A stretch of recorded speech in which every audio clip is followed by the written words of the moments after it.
Chapter 146, Might of the Devil Flame, 2. A single ambush instantly devoured 1/4 of Shifeng's HP.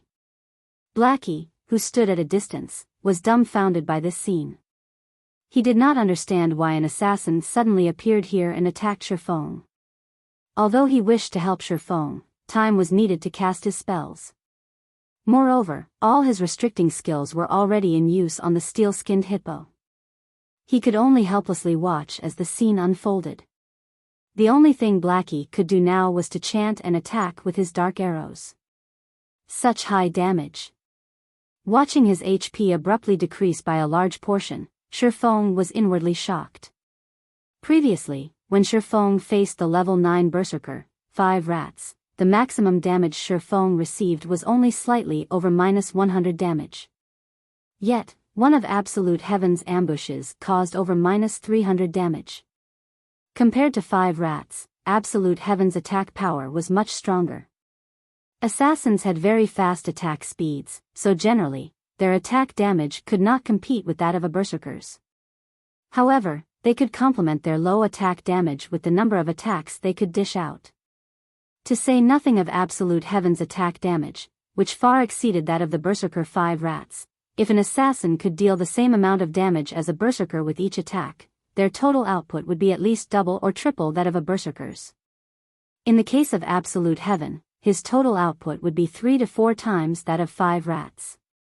Although Shifeng was shocked, Absolute Heaven was similarly shocked.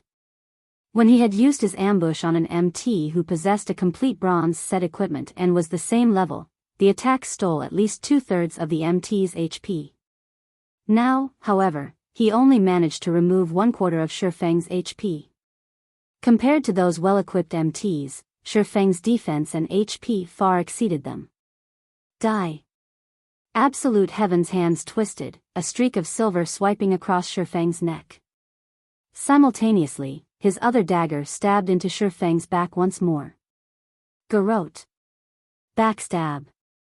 Although Absolute Heaven was shocked, an assassin's explosive power did not lie in just the first strike, but a burst of continuous skills. From the moment Shifeng appeared in the Gale Valley to the moment Shifeng began kill-stealing the Shadow Leopard King, he had constantly trailed after Shifeng. He had silently waited for the best moment to attack Shifeng. He knew that Shifeng was extremely powerful, so he needed to wait for the moment when Shifeng was the most vulnerable. Only when Shifeng did not possess any skills would he have a chance at getting rid of him. However, he never found the perfect time to strike. However, his patience had finally paid off. While battling the steel-skinned hippo, Shifeng finally revealed a weak point. However, in order to guard against the unexpected, he unhesitatingly decided to use the Death's Lock scroll he had bought at an extremely high price. He bought this scroll precisely for this sort of situation. Death's Lock disables all skills of the target, temporarily preventing the target from using any skills. Target's movement will also be disabled. Duration of 6 seconds. Although Shifeng had high defense and HP, a 6-second burst was enough to kill Shifeng. In such close quarters, Shifeng could clearly feel the 2 incoming daggers. If he received the burst of Absolute Heaven's attacks, he would definitely die. At the moment of life and death, Shifeng activated Phantom Kill, immediately swapping positions with his doppelganger. The Death's Lock could only seal the skills a player had learned. However, it would not affect the skills attached to equipment. Just after swapping positions, Absolute Heaven's 2 daggers immediately sliced into the doppelganger's body. Bleeding damage of -212 points and a skill damage of -257 points appeared above the doppelganger's head. Absolute Heaven continued with a flurry of attacks. The 2 daggers in his hands assaulted the doppelganger, and 10 streaks of silver light stabbed the doppelganger's vital points. The series of normal attacks coupled with an assassinate and the poison damage on his daggers instantly decimated the doppelganger's HP. A doppelganger? Originally, Absolute Heaven drowned in ecstasy at the thought of having killed Shifeng. However, he did not expect that, after all of his effort, what he had killed was only a doppelganger. Absolute Heaven's expression turned grim. He squinted his eyes as he observed his surroundings. Very quickly, he discovered Shi Feng a distance away, behind him. He immediately spun, charging towards Shi Feng. The Death's Lock had a duration of 6 seconds. Right now, there were 4 seconds remaining, so how could he so easily allow Shi Feng to break free from the Death's Lock that he had spent a fortune on? Just as Absolute Heaven arrived before Shi Feng, a dark arrow came flying at him. Garbage, I don't have time to deal with you right now. Absolute Heaven ignored Blackie's dark arrow, his dagger aimed straight for Shi Feng. Regarding Shi Feng's teammates, Absolute Heaven did not place any importance on them at all. As long as he dealt with Shi Feng, killing Blackie would be a simple task. Boom! The dark arrow exploded on Absolute Heaven's body. Damage of -221 points appeared above Absolute Heaven's head, removing 1/4 of his HP. Why is this garbage's damage so high? Absolute Heaven's brows slightly wrinkled, inwardly shocked. Absolute Heaven had not the slightest knowledge that the staff in Blackie's hands was actually a level 8 secret silver-ranked staff. Moreover, Blackie wore a few pieces of level 7 and level 8 mysterious iron equipment.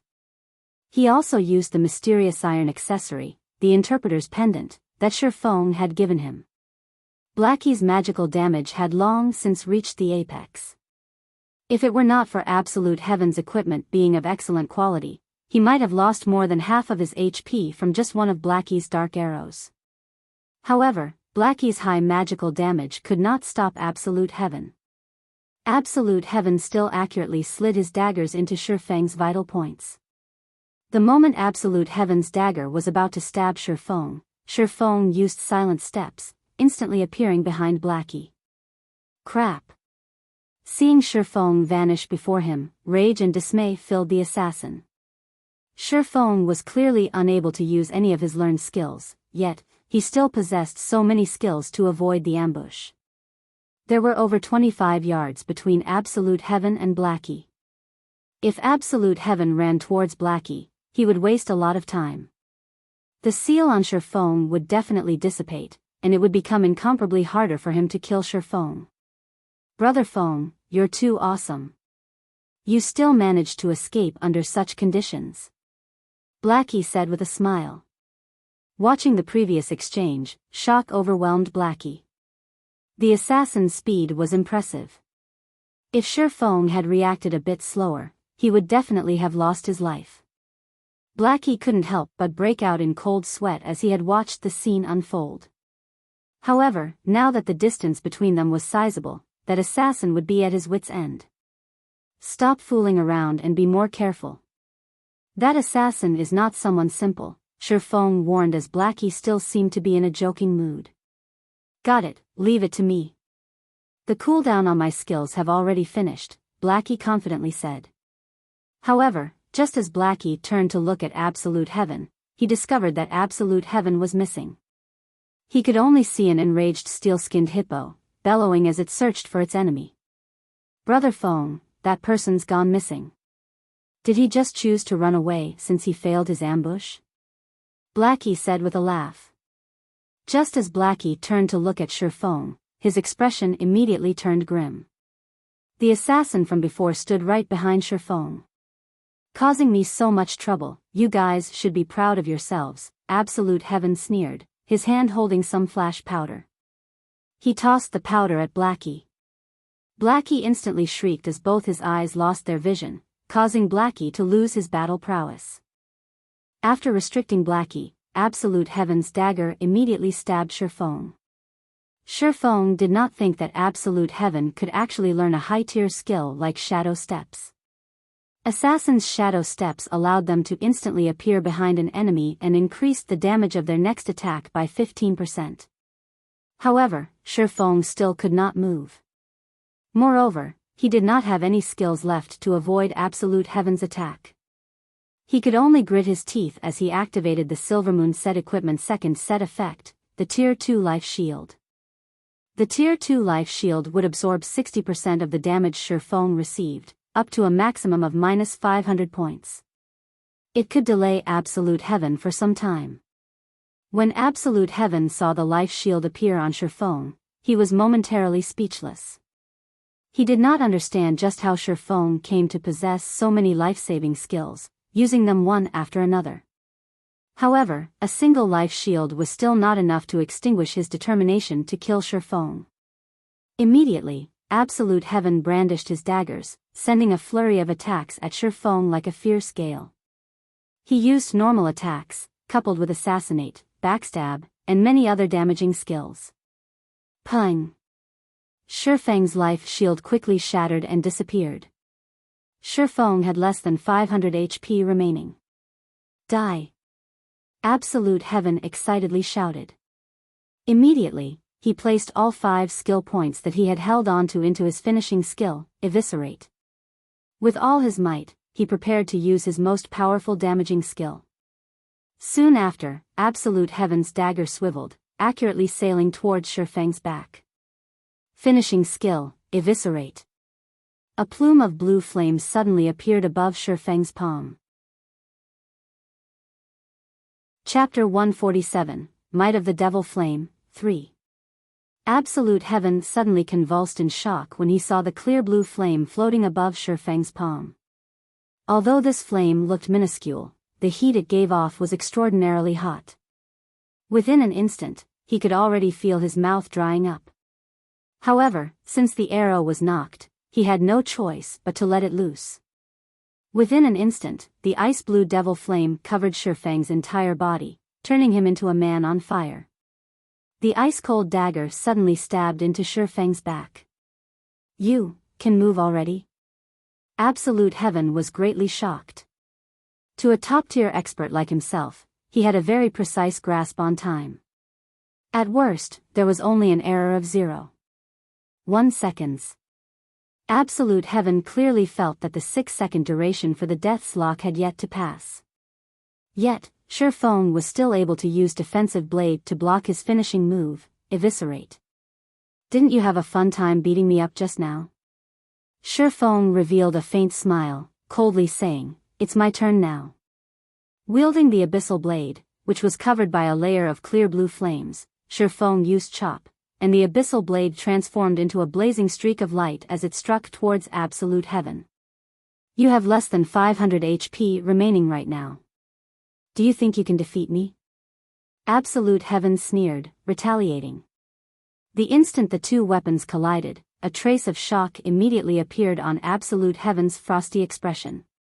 It was as if the opponent he was facing against right now was not Shifeng, but a humongous bear. Shifeng's strength had thoroughly numbed his arm, and he was forced to retreat several steps before stabilizing his body. How can he have such great strength? When Absolute Heaven had exchanged moves with Shifeng the previous time, Shifeng's strength was not yet quite so terrifying. However, now that he had changed and upgraded most of his equipment, increasing his attributes by a large leap, he not only surpassed Shifeng, but the gap between them had somehow grown even wider. Now that he had failed at ambushing Shifeng, it was already impossible for him to kill Shifeng in a direct confrontation. He could only patiently wait for his next chance. After forcing Absolute Heaven into a retreat, Shifeng quickly took out a basic regeneration potion and drank it. Very quickly, Shifeng's HP recovered more than 700 points. "Absolute Heaven, it seems you only amount to this much. You failed to kill me in both of your ambushes, so now it's my turn to get revenge. Don't even think of getting away from me today." Shifeng revealed a calm smile as he looked at Absolute Heaven, who was currently filled with killing intent. He could not help but admire, and admit, that Absolute Heaven's assassination abilities were very powerful. Not only did Absolute Heaven manage to persevere and track Shifeng to this place, he had even managed to set up an ambush the instant Shifeng relaxed his guard during his battle against the steel-skinned hippo. As a result, Absolute Heaven nearly managed to kill him. Unfortunately, Absolute Heaven did not know that the ice-blue devil flame had strengthened Shifeng's body, slightly reducing the duration of the Death's Lock on him. Otherwise, he would truly be finished. Now that he was back to normal, he used the ice-blue devil flame to aid him. A 20% increase in damage was no laughing matter. "What a joke. You've only managed to live this time due to luck." I will definitely kill you the next time we meet. As for you wanting to keep me here, you couldn't do it the last time, and you similarly won't be able to do it this time. Absolute Heaven felt that Shifeng was simply too conceited, daring to declare that he could kill him. The rage in his heart burned from Shifeng's words. He inwardly vowed to form a more thorough plan to utterly vanquish Shifeng the next time. Brother Feng, I'll help. At that moment, Blackie's vision was finally restored. He angrily glared at Absolute Heaven, prepared to use his evil whip. Shifeng waved his hand, saying with a laugh, "No need. Against him, I alone am enough. Brother Feng, he is an assassin, he definitely has a lot of life-saving skills. His speed is also very fast. If he manages to escape, what should we do if he comes back to ambush us again?" Blackie had seen before an assassin's myriad of escaping skills. If not properly countered, one would be completely helpless against an assassin. Relax, he can't get away. Alright, then. Since Shifeng insisted, Blackie could only resolve himself to watch. The reason why Shifeng voiced out those words was to agitate and provoke Absolute Heaven. When dealing with experts like Absolute Heaven, it was not easy to kill them. Dealing with such experts, one first needed to attack them emotionally, provoking them and sending their state of mind into a mess, before looking for a chink or weak point. Brat, you sure have a big mouth. I want to see just how you intend to block my path, Absolute Heaven said with a sneer, rage clouding over his expression. We'll know once we try, Shifeng revealed a calm smile. He activated Wind Blade, his body piercing towards Absolute Heaven. Originally, Shifeng's speed was already very fast. Now, with Wind Blade activated, Shifeng's speed was on a whole nother level.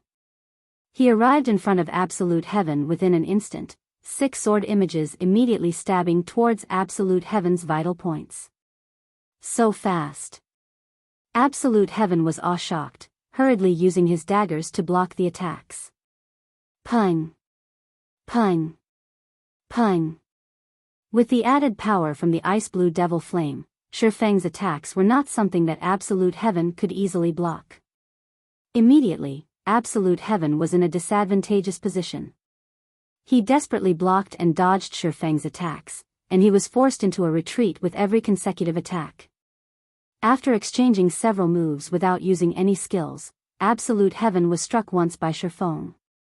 As a result, Absolute Heaven lost over 300 HP within an instant. Damn! Originally, Absolute Heaven only intended to exchange a few moves with Shifeng, grinding away Shifeng's arrogance. Never would he have imagined that he would instead be forced into a constant retreat. Yet, his pride as an expert was unwilling to admit that he had actually lost against Shifeng in a normal exchange. Seeing as the flaming sword was about to hit him, Absolute Heaven gritted his teeth, using the skill block to defend against this attack. If he was to receive another attack from that flaming sword, then he would very well lose his life. Not good, time to leave. The gap between our attributes and attack power is just too wide.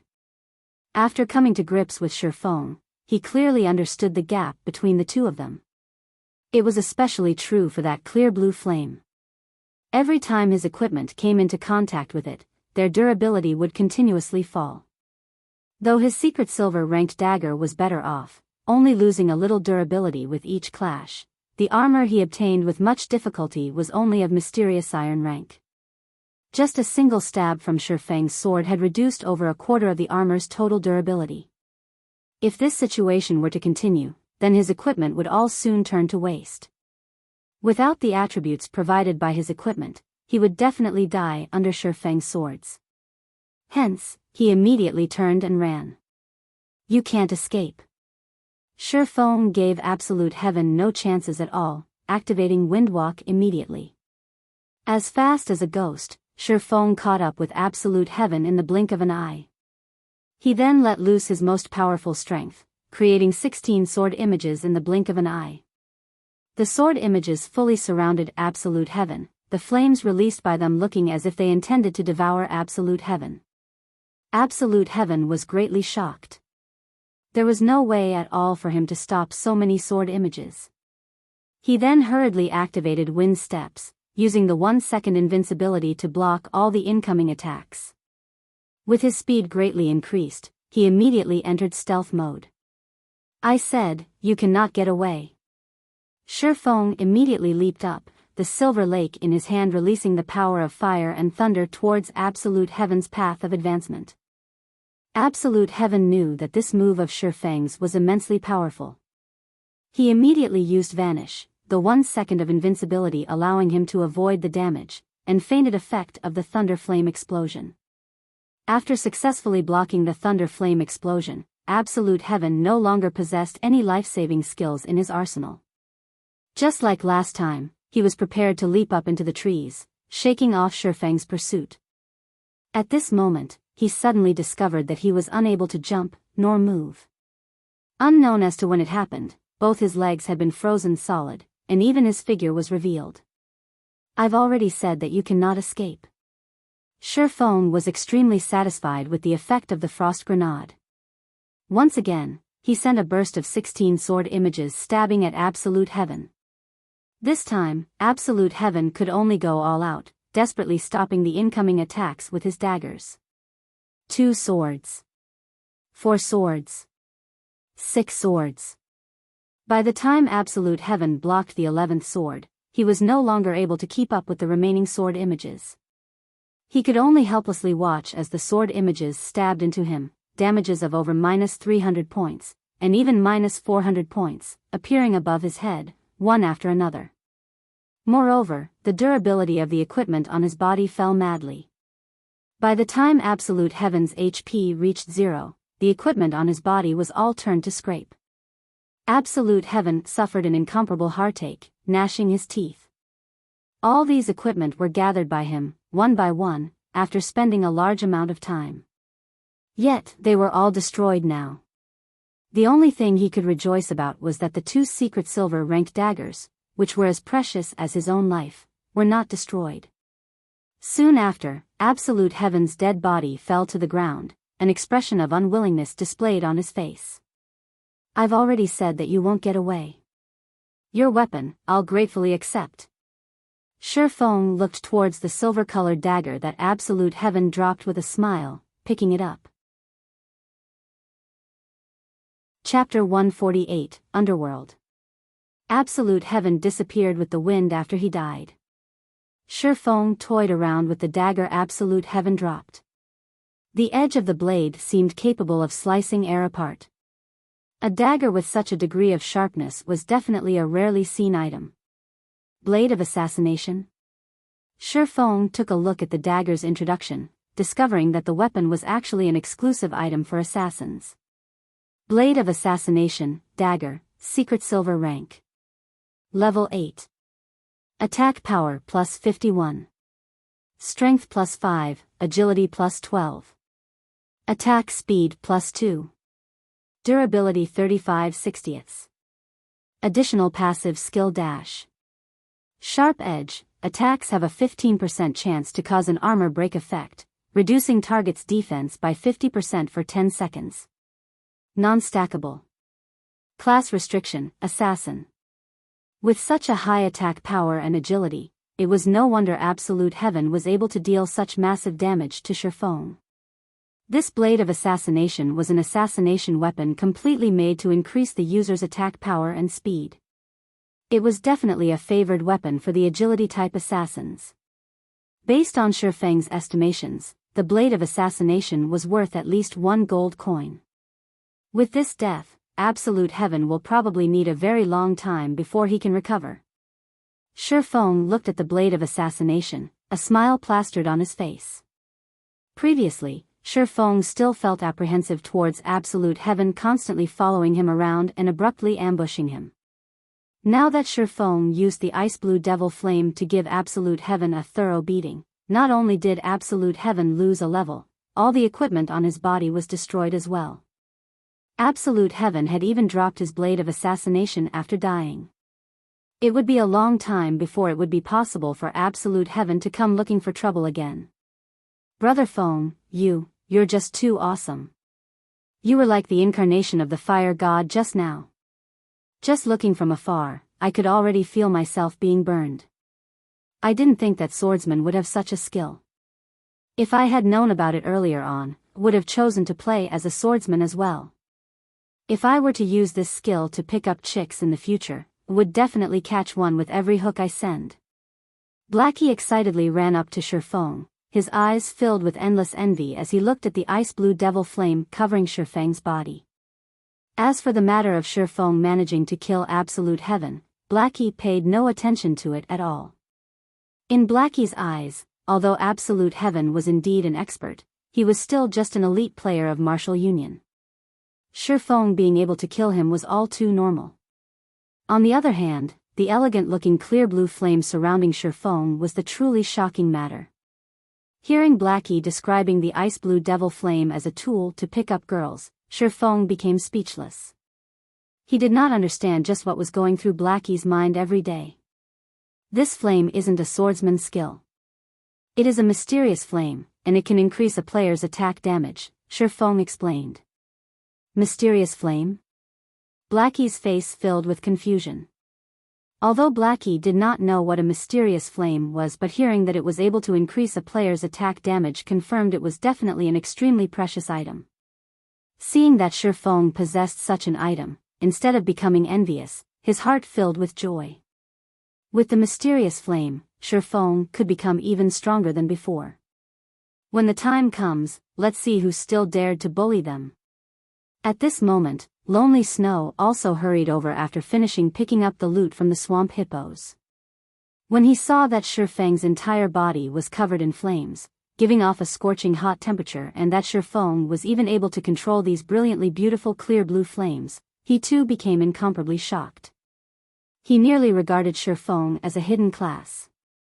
However, after listening to Blackie's explanation, Lonely Snow as well understood just how precious and powerful was the ice-blue devil flame. The ice-blue devil flame was definitely one of Shifeng's secrets. If others were to find out about this secret, there would definitely be tons of players wanting to obtain the ice-blue devil flame. Moreover, Shifeng being willing to share this secret with them showed just how much he trusted them. Just this piece of trust alone was enough to let Lonely Snow feel that it was worth striving for Shifeng. Let's not chat for now. We should get rid of the steel-skinned hippo and quickly leave this place. After Absolute Heaven revives, he might tell the other players from Martial Union to come here and surround us. Shifeng no longer continued to explain, turning around and charging towards the steel-skinned hippo. Blackie knew that they could not stay in this place for too long as well. He started chanting incantations, aiding Shifeng in attacking and restricting the steel-skinned hippo.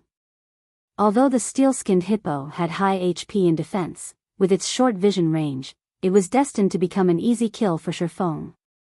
What Shifeng needed to do now was to charge up and go all out at dealing damage.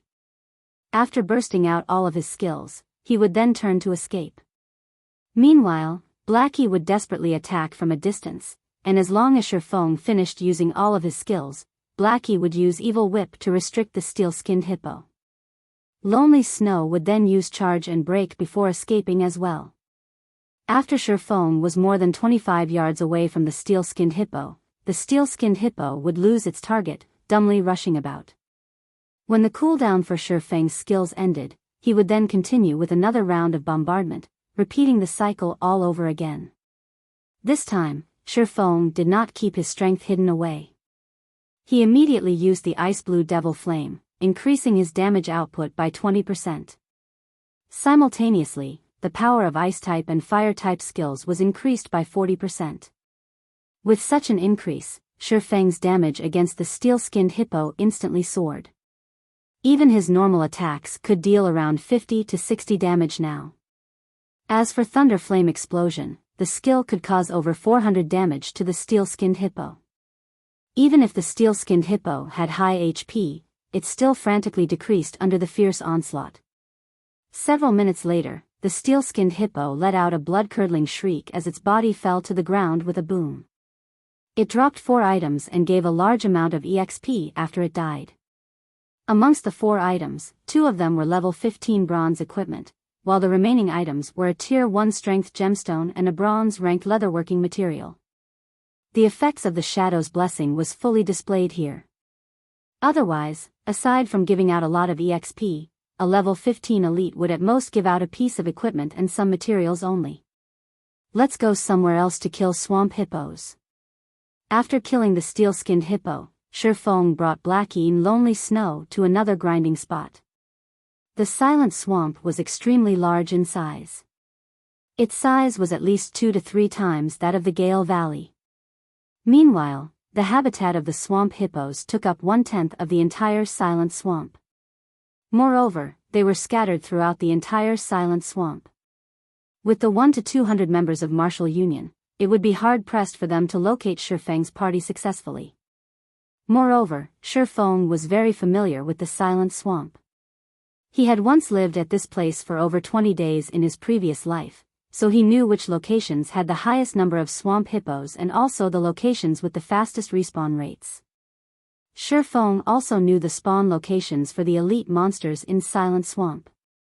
However, with the strength of their party of 3 right now, the only elite monster they could deal with was the steel-skinned hippo, as the other elite monsters did not possess any clear weaknesses. If they were to go against these elite monsters, they would have to risk their lives doing so. Leveling up at this place is just too awesome. Originally, I thought that the leveling speed at Gale Valley was already extremely fast, but after coming to this place for less than 2 hours, I've already managed to reach level 9. If we are to continue in this trend, within 3 hours, would definitely reach level 10 and be able to enter White River City. At this speed, the elites of those major guilds have probably just reached level 9. Blackie excitedly said, if Cola and the others didn't die and were with us right now, we 6 would be able to enter White River City today, becoming the first party to enter White River City. Lonely Snow nodded, agreeing with Blackie's statement. He too could not help but admit to the invigorating feeling of having Shifeng power leveling them. This leveling speed was at least 10 times faster than the other players. Even if Martial Union surrounded them and killed them once right now, with Shifeng carrying them, they would quickly recuperate their losses. They did not need to fear having a confrontation with a large guild like Martial Union at all. Red Leaf Town, slums. Absolute Heaven was currently drinking away his sorrows in the enchanted bar. When the others saw Absolute Heaven, they all obediently distanced themselves to a corner, not daring to go near him at all. The reason was due to the waves of killing intent radiating off of Absolute Heaven. There was nobody who was willing to come into contact with that aura. Damn! I made a huge loss this time. Sooner or later, I will definitely have my revenge. Though Absolute Heaven did not feel heartache over the loss of his levels, it was a different story for the equipment he lost. It was especially true for the Blade of Assassination. As long as he put some time into it, he could easily catch up in terms of EXP. However, it was a different story for equipment. It was especially true for top-tier equipment. Those top-tier equipment were only obtainable through killing monsters or doing high-level quests. They were not something that could be obtained within a short amount of time. The opportunity was also needed to obtain them. Just what is that clear blue flame? After equipping his weapon, he could actually destroy my mysterious iron equipment with such ease, and even greatly reducing the durability of my secret silver weapons. Recalling the ice blue devil flame that surrounded Shifeng's body, Absolute Heaven could not help but shudder in fear. To every player, the destruction of their equipment was much more terrifying than facing death itself. Just considering the future, every time he fought Shifeng, he would once again risk the possibility of all of his hard-earned, top-tier equipment being destroyed. It was truly a nightmare. Brother Absolute Heaven, long time no see. I see that you still love drinking like always, a short-bearded man wearing a black cape said as he sat opposite to Absolute Heaven. South Wolf, why do you have the time to come looking for me? When Absolute Heaven looked at the person speaking to him, his previous indifferent attitude was completely gone. Of course, it is to congratulate you, the man named South Wolf said with a laugh. Didn't you always want to join Underworld? Right now, the higher-ups have already recognized your potential, and you already have the rights to become an outer member of Underworld. In the future, you too will be one of Underworld's members. I think you should know what this means, right? What? I passed the test? Absolute Heaven nearly jumped up from excitement. The frustration and depression Absolute Heaven felt from being killed by Shifeng before were immediately swept clean. He no longer minded even the loss of the blade of assassination, as there was nothing more joyous than being able to join Underworld. In order to join Underworld, Absolute Heaven had spent 3 full years undergoing over a dozen assessments and tests. Now, he finally obtained Underworld's recognition, officially becoming one of Underworld's outer members. Underworld was a very mysterious organization. Its strength in the real world was extremely terrifying. The resources, influence, and information it possessed was not something any outsider could imagine. Just based on some of the identities of the outer members of Underworld that Absolute Heaven knew of was enough to astonish him greatly. However, for reasons unknown, Underworld started investing into virtual reality games some 10 years ago. In order to join Underworld, the real-world assassin, Absolute Heaven, had also started playing virtual reality games. Right now, Underworld was paying unprecedented attention towards God's domain. Hence why Absolute Heaven decided to fully devote himself into God's domain. Now that he finally managed to become an outer member of Underworld, how could he not be excited? Absolute Heaven, weren't you level 9 the last time I saw you? Why are you level 8 now? You couldn't have been killed by a player, right? The man named South Wolf joked as he downed his drink. He was extremely clear about Absolute Heaven's strength. Absolute Heaven was definitely a top-tier assassin. Moreover, the equipment on him was all of excellent quality, and he even had secret silver weapons. He also learned plenty of rare advanced skills. There were only a scant few players in Red Leaf Town who were capable of directly confronting Absolute Heaven. Moreover, the majority of these players would not have a win rate of over 60%. As for players who would have a win rate of 80% and above, in the entire Red Leaf Town, only the famous Snow Goddess could possibly achieve such a feat. It was absolutely impossible for other players. Moreover, if Absolute Heaven were to put all his might into escaping, even the Snow Goddess would not be able to hold him down. Now that Absolute Heaven lost a level, there was a high possibility that it was due to him accidentally dying while carrying out a high-difficulty quest. However, after hearing South Wolf say so, Absolute Heaven's expression abruptly turned gloomy, his mood turning extremely sour. It can't be, right? Were you really killed by someone? Who did it?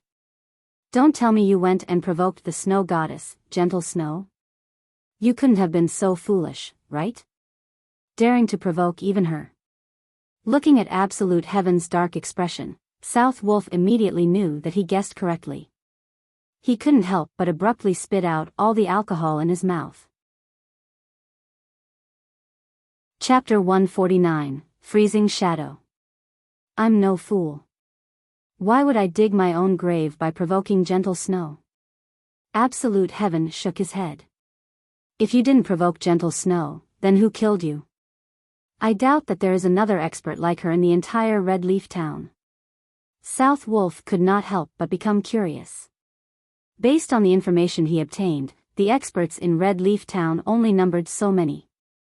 If it wasn't a top-tier expert like Gentle Snow, could there possibly be another top-tier expert appearing in Red Leaf Town without him knowing? South Wolf's curiosity deeply pierced Absolute Heaven's pride. He tightly gripped his fist to the point where blood almost came out. He had spent such a long time planning and preparing so many measures. Originally, he had a 100% possibility to kill Shifeng. However, the rate at which Shifeng increased his strength had far surpassed Absolute Heaven's estimations.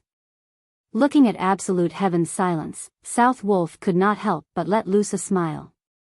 He was now even more interested in the expert that managed to kill Absolute Heaven. Absolute Heaven, you know what my job entails, right? Now that such an expert has appeared in Red Leaf Town, I need to know just who that person is. South Wolf looked at Absolute Heaven, asking in a low tone. Absolute Heaven's expression turned sullen. He did not wish to tell anybody of this embarrassing matter at all, not to mention telling it to the South Wolf before him.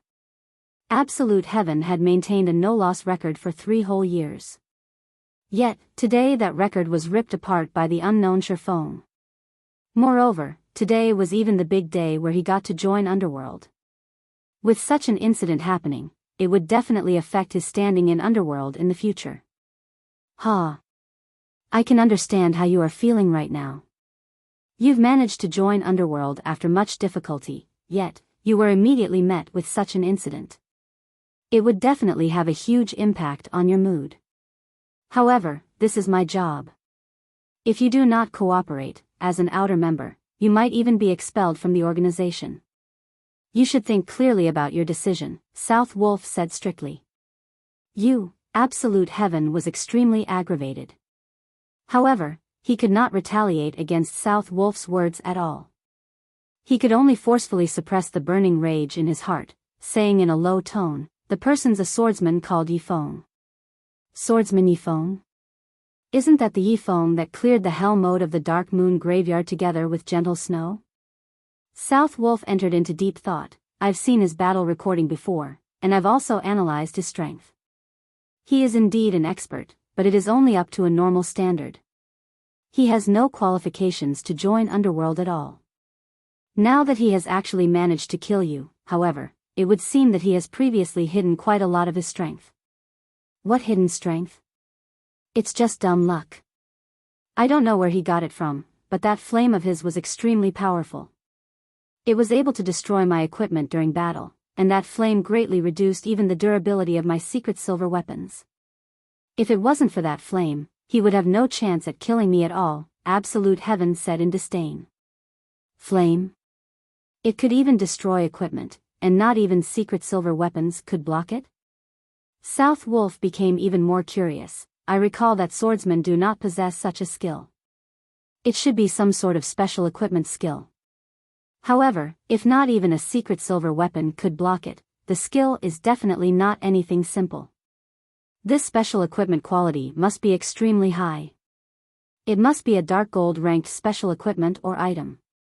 However, even dark gold items would not have such a strong effect. There is a substantial possibility that it is an epic ranked item. Epic rank. Absolute Heaven was greatly astonished. It can't be, right? Right now, I haven't even heard the news of someone obtaining a dark gold ranked item. Yet he, as an independent player, could obtain an epic ranked item? What's there to be surprised about? God's domain is filled with mystery. Even if it is only at this stage of the game, there is no surprise at obtaining an epic ranked item. Within Underworld, there has already been more than one person who obtained a dark gold ranked item, but it is indeed my first time hearing about an epic ranked item. However, this is still just a guess of mine. It requires deeper investigation. South Wolf's face was filled with joy. Thinking that he could obtain such information, even if it was only a possibility, he could still receive quite a reward from the higher-ups. If he could confirm this information, he might even be able to increase his standing within Underworld further. I've already passed on all the information about which the Underworld wishes to inform you. I'll now go and investigate about that flame. If it truly is an epic ranked item, as long as Yifeng hands over that flame, taking into account his techniques, he might be able to become an outer member of Underworld. Within this period, you should avoid seeking him out for trouble. After all, you guys might be colleagues in the future, South Wolf said with a laugh as he departed from the bar. Damn it. Looking at South Wolf's unconcerned attitude as he departed, Absolute Heaven abruptly punched his fist onto the table. The beer bottles on the table all fell to the ground, breaking apart into fragments. Silent Swamp, Stream Falls. Chieftain was currently leading Blackie Lonely Snow to attack a jade green, three-headed snake. Three-headed snake demon, rare elite. Level 16. HP 15000/15000. A rare elite was not much stronger when compared to a normal elite monster of the same level. It was extremely rare for players to meet one, hence why it was called a rare elite. However, even these rare elites had specified respawn points. Only, they had many locations they could spawn from, so it was not easy to locate them at all. The loot of rare elites was much better than that of normal elites. Hence why many players loved rare elites. There were only a total of 5 rare elites in the Silent Swamp. Amongst them, the weakest one was the 3-headed snake demon. Also, when a rare elite died, they would only respawn 2 days later. After carrying both Blackie and Lonely Snow to level 10, Shifeng himself reached level 11 as well. He felt that they should roughly be able to kill the 3-headed snake demon, hence why they had spent a lot of time looking for it. Brother Feng, this rare elite's movement speed is simply too fast. I can't land a hit on it at all.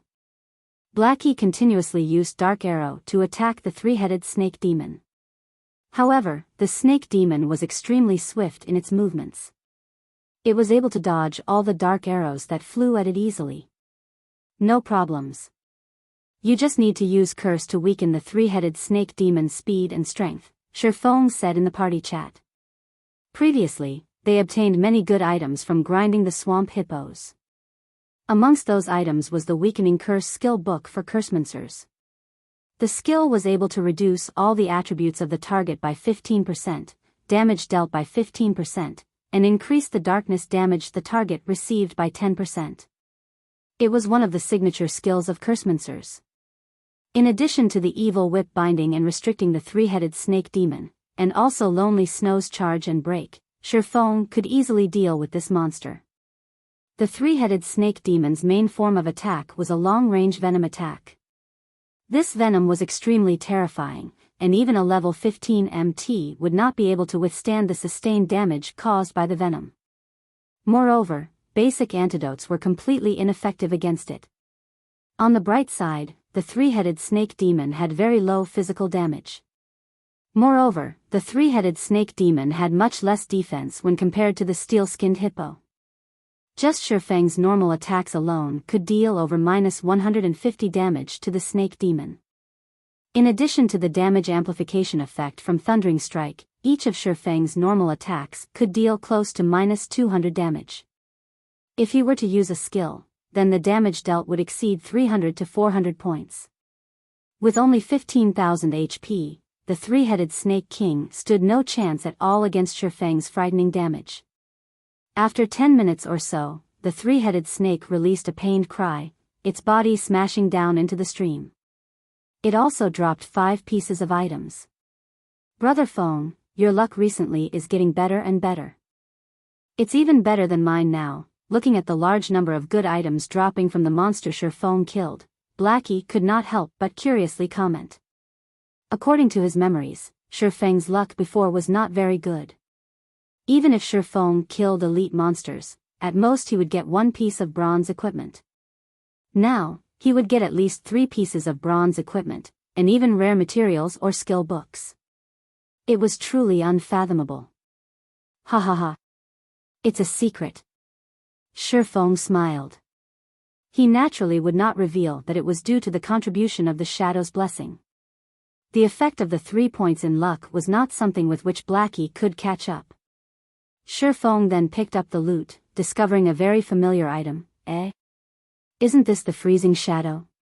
This thing really brings back memories. Brother Feng, what dropped? Blackie asked. Lonely Snow was also very curious. We got quite the good harvest. We got 2 level 15 bronze equipment, 1 level 15 mysterious iron equipment, 1 rare dungeon teleport scroll, and 1 consumable item, the freezing shadow. We definitely hit the jackpot with this. Shifeng displayed the attributes on all the items for the 2 to see. Now that the 3-headed snake is dead, it will take another 2 days before another respawns. Let's continue grinding swamp hippos, then. Just as Shifeng and the others were about to continue grinding swamp hippos, Shifeng suddenly received a communication request. Who's South Wolf? Shifeng looked at the caller ID, discovering that it was a stranger. Moreover, there was no such person in his memories. Since it is someone I don't know, let's just reject it then. Saying so, Shifeng rejected the call. Chapter 150, Star River Valley. After Shifeng rejected the call, he continued searching for swamp hippos. He actually rejected. South Wolf looked at the rejection notification, feeling a sense of discomfort in his heart.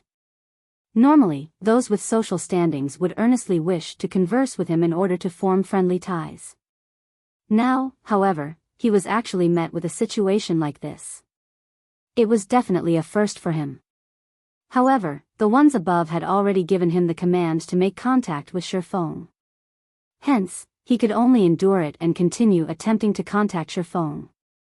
After he reported the information about Shifeng and the flame, Underworld carried out an analysis on the effects of the flame. They immediately discovered that the flame was definitely extremely precious, and there was over a 70% chance that it could possibly be an epic ranked item. Hence, South Wolf was tasked with negotiating with Shifeng to obtain the flame for Underworld. South Wolf sucked in a few deep breaths, calming down his mood.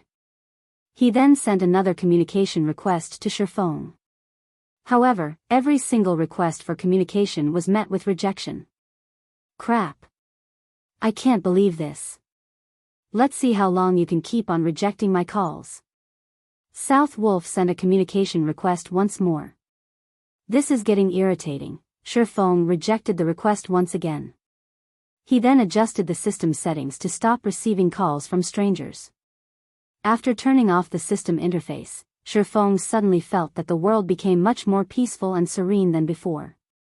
Leader, I discovered a very special place here. The rivers are actually flowing in midair. There are also lots of golden-colored fish swimming in the silver-colored river. Moreover, these fish are all level 20 special elites. Lonely Snow suddenly said in the party chat, his voice containing great excitement. A group of level 20 special elite fish? Isn't this too much of an exaggeration? Lonely Snow, are you sure you saw right? Blackie did not believe Lonely Snow's words at all. Special elites. They were much stronger than ordinary elite monsters. The reason being, special elites were very outstanding in a particular field. If it were not in terms of speed, then it would either be in terms of strength, magic, or something else. There were extremely few special elites in God's domain, and their rarity was comparable to rare elites. Not to mention finding a group of special elites, even meeting with a single one was extremely difficult. It's true.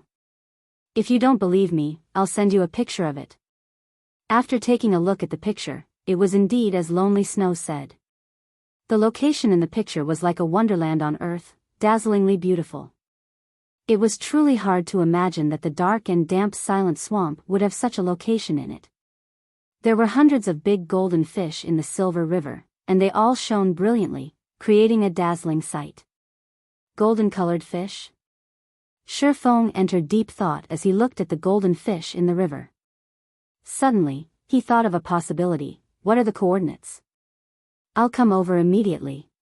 When Shifeng and Blackie arrived at the silver-colored river, they discovered that this river was actually moving in position, though it moved at an extremely slow speed. Shifeng and Blackie only managed to locate this river due to Lonely Snow continuously following it. As expected. It is the Star River Valley.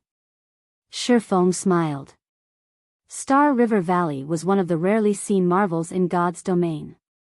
These marvels would usually appear at maps that were below level 50. Any players that were able to meet such marvels were all extremely lucky, as this meeting represented an opportunity. Shifeng had once heard of a player obtaining a fine gold-ranked item from the Star River Valley. There was even a player who obtained an epic-ranked item, causing others to feel envious. However, there were also rumors that the person was just lying. Brother Feng, how do we deal with these big golden fish? Blackie felt a headache coming on just from looking at all the big golden fishes swimming in the silver-colored river. Golden fish, special elite. Level 20. HP 100,000/100,000. Ignoring the level suppression, attack, and defense of the golden fishes, just their 100,000 HP was enough to bring a person to despair. These golden fish are swimming in a river that's floating in midair. I've previously tested it out before, and I couldn't land an attack at all. However, if we solely depended on Blackie's magical attacks, the damage dealt might not even match up with the golden fish's recovery speed. Lonely Snow said, "Leader, do you have any good ideas? Let's take a look at the surroundings first, then. We might be able to discover some clues," Shifeng said. It was also Shifeng's first time meeting the Star River Valley. If their luck was good, they might receive a huge harvest, possibly even obtaining 1 or 2 pieces of fine gold-ranked items. Blackie and Lonely Snow started searching through the entire region of the Star River Valley. After searching for over 10 minutes, Blackie discovered an elderly man floating in midair. The elder was holding onto a fishing rod, fishing. "Brother Feng, I found an NPC over here," Blackie excitedly said. "I'll be there immediately," Shifeng said, also becoming excited. The NPC elder was called Faust, and he was a level 100 NPC that was capable of easily suppressing Shifeng and the others. "Respected elder, can we help you with anything?" Shifeng respectfully said. The elder, Faust, seemed not to have heard Shifeng speaking. His eyelids remained shut as he quietly fished. "He can't be deaf, right?" Blackie said. "He can't be a deaf person, right?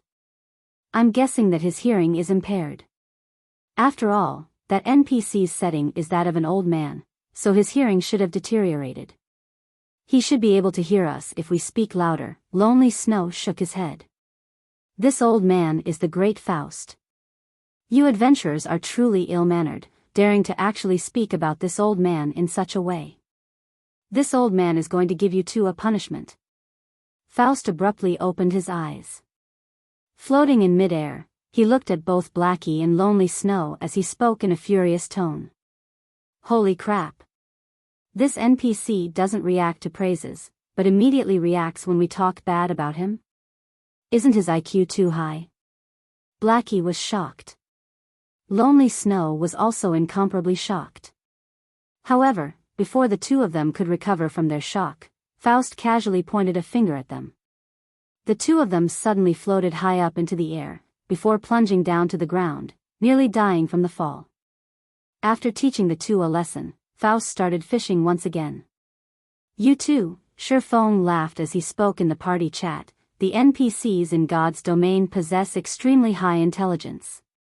This is especially true for almost all high-level NPCs.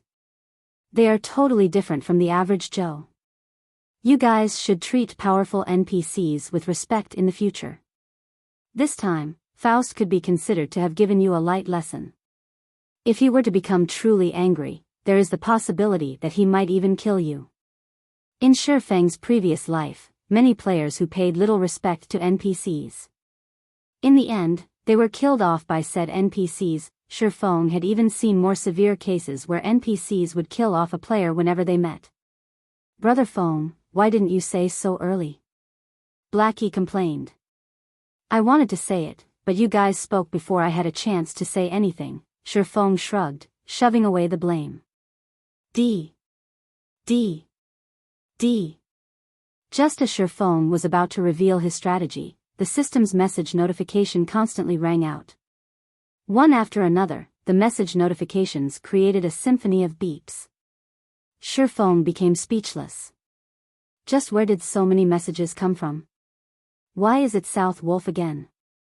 Shifeng did not think that this person called South Wolf would be so persistent. The person had actually sent several hundred messages over. He was truly insane. "Do you dare accept a voice call? Do you know who I am? Are you reading this?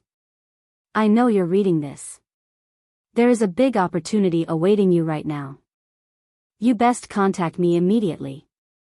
Looking at these messages, speaking from a certain perspective, this person called South Wolf was indeed a very awesome person. Shifeng was extremely curious about why this person was trying to look for him. He also could not continue involving himself with this person, so he readjusted the system settings to allow calls from strangers again. Chapter 151, Come If You Can. Very quickly, South Wolf's communication request arrived. "Who are you? If you have something to say, then say it quickly. I'm very busy, Shifeng said in an annoyed tone after picking up the call. You. Do you know who I? Shifeng's words nearly caused South Wolf to lose it. However, in the end, he still endured it. After all, this was a task handed down to him from above, so he needed to carry out the job properly. If it were any other person who dared speak to him in such a way, they would definitely face a tragic end. If you have nothing to say, then I'm hanging up, Shifeng said. South Wolf furiously said, why would I look for you if I have nothing to say? Then speak of it quickly. I'm very busy, Shifeng said, annoyed. There was a huge opportunity right before his eyes, so where would he find the time to bicker with a stranger? South Wolf nearly burst out in rage once again at Shifeng's words. A loose expert like Shifeng dared to speak to him in such a way.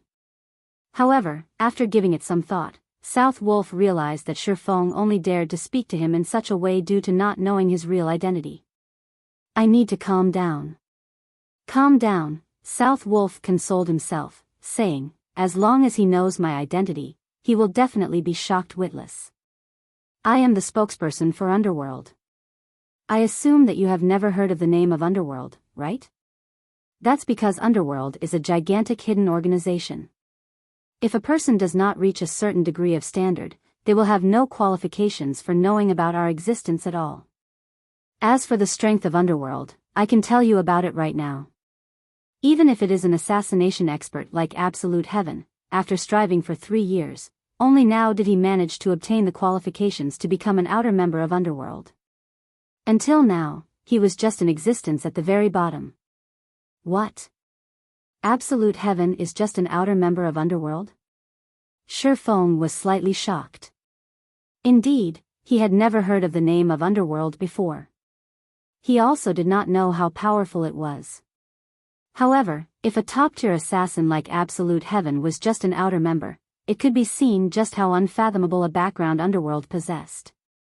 Shifeng also did not think that South Wolf was speaking a lie. After experiencing so many things in God's domain, Shifeng was rather proficient at determining whether a person was lying or not. Moreover, the way South Wolf spoke carried the hint of someone speaking down from high above, like an emperor overlooking commoners. This was not an action that could be faked. They can't be wanting to take revenge because I killed Absolute Heaven, right? Shifeng inwardly guessed. Previously, he had not discovered any guild emblem on Absolute Heaven's person. Hence, he always thought that Absolute Heaven was a hidden expert working as a solo assassin. He did not think that Absolute Heaven would have such backing. Hearing Shifeng's shock, South Wolf felt slightly satisfied. Actually, this isn't anything special. Underworld also possesses an unimaginable influence in the real world. The resources and information we possess far exceed your imagination. Even as an outer member, the strength you possess could cause even a major corporation in a city to tremble.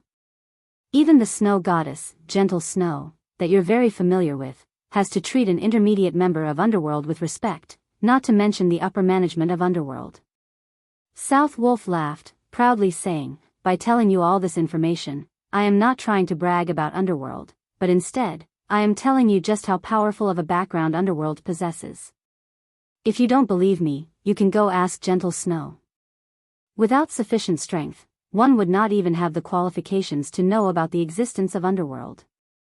I'm contacting you to tell you that you have already received the attention of Underworld. You now possess the qualifications to join Underworld. Is it because I killed Absolute Heaven? Shifeng calmly asked. You can put it that way. If you did not have the strength to kill Absolute Heaven, then you really would not be able to catch the attention of Underworld. South Wolf was slightly astonished.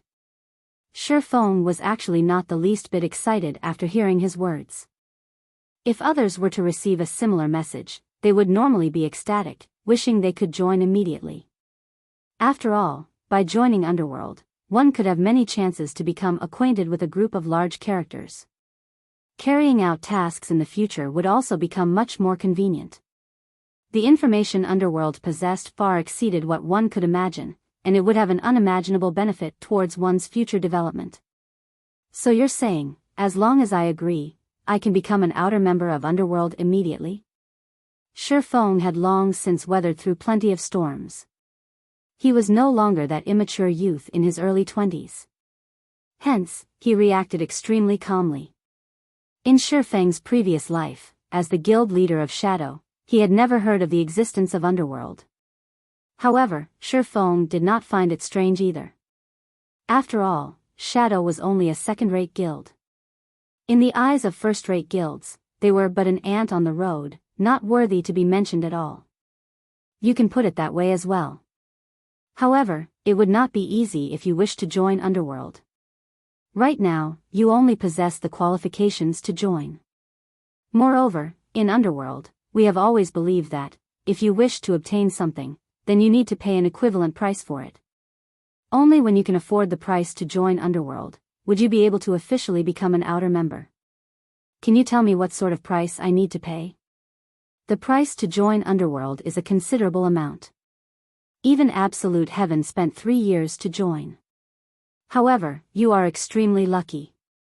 From my previous investigations, I discovered that there is a certain flame in your possession that is able to greatly increase your attack and destructive power. As long as you hand over that flame, and pay a monthly membership fee of 10 gold coins, you will officially become an outer member of Underworld. I see, realization struck Shi Feng. The organization, Underworld, was similar to a grand chamber of commerce in real life. If one wanted to join the organization, then they needed to pay the membership fee. However, not just anybody possessed the qualifications to join the organization. Within the organization, members would be able to form platforms for mutual assistance, information sharing, and resource sharing. With this, members would be able to obtain many more business opportunities to develop their own enterprises further. Since you understand, when are you prepared to pay the price? I can't stay too long in Red Leaf Town. I still have many other things that I need to do, South Wolf said with a laugh.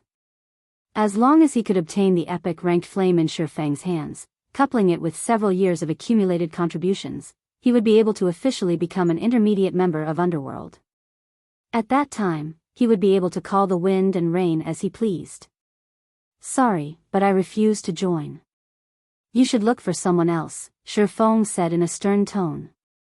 After his experience with Shadow, he no longer wished to join someone else's organization. Moreover, he did not need to join someone else's organization. With his advantage as a reincarnated person, he had knowledge of tons of information of which others were unaware. He also knew the trends in which the future would develop toward. If Underworld was seeking him out to cooperate as equals, then he could put some consideration into the matter. However, for him to become a member of Underworld, it would only be a different form of slaving off for someone else. Fortunately, he did not possess such a hobby. Right now, he could already start establishing a large workshop. The goal of establishing a large guild was also within close sight, so he truly did not see any need to join Underworld. The most valuable thing one could obtain within Underworld was information about God's domain. In the eyes of others, although such information was extremely precious, to Shi Feng it was common knowledge. The reason he spoke so much was simply to find out more about Underworld. What did you say? South Wolf thought he had heard incorrectly. After speaking for such a long time, Shi Feng had simply rejected him. I'm not interested in joining Underworld. You should look for someone else, Shi Feng reiterated once more. After speaking so much, in the end, you are just toying with me? South Wolf angrily said, do you know what kind of consequences your actions will bring? It is you who contacted me first. Now that I don't wish to join Underworld, are you going to threaten me to join? Shi Feng sneered. Since you dare to toy around with us, Underworld, you naturally have to pay the price. Hand over the flame, and I'll consider it as if this matter never happened. Otherwise, prepare to suffer Underworld's wrath. South Wolf threatened in a cold tone.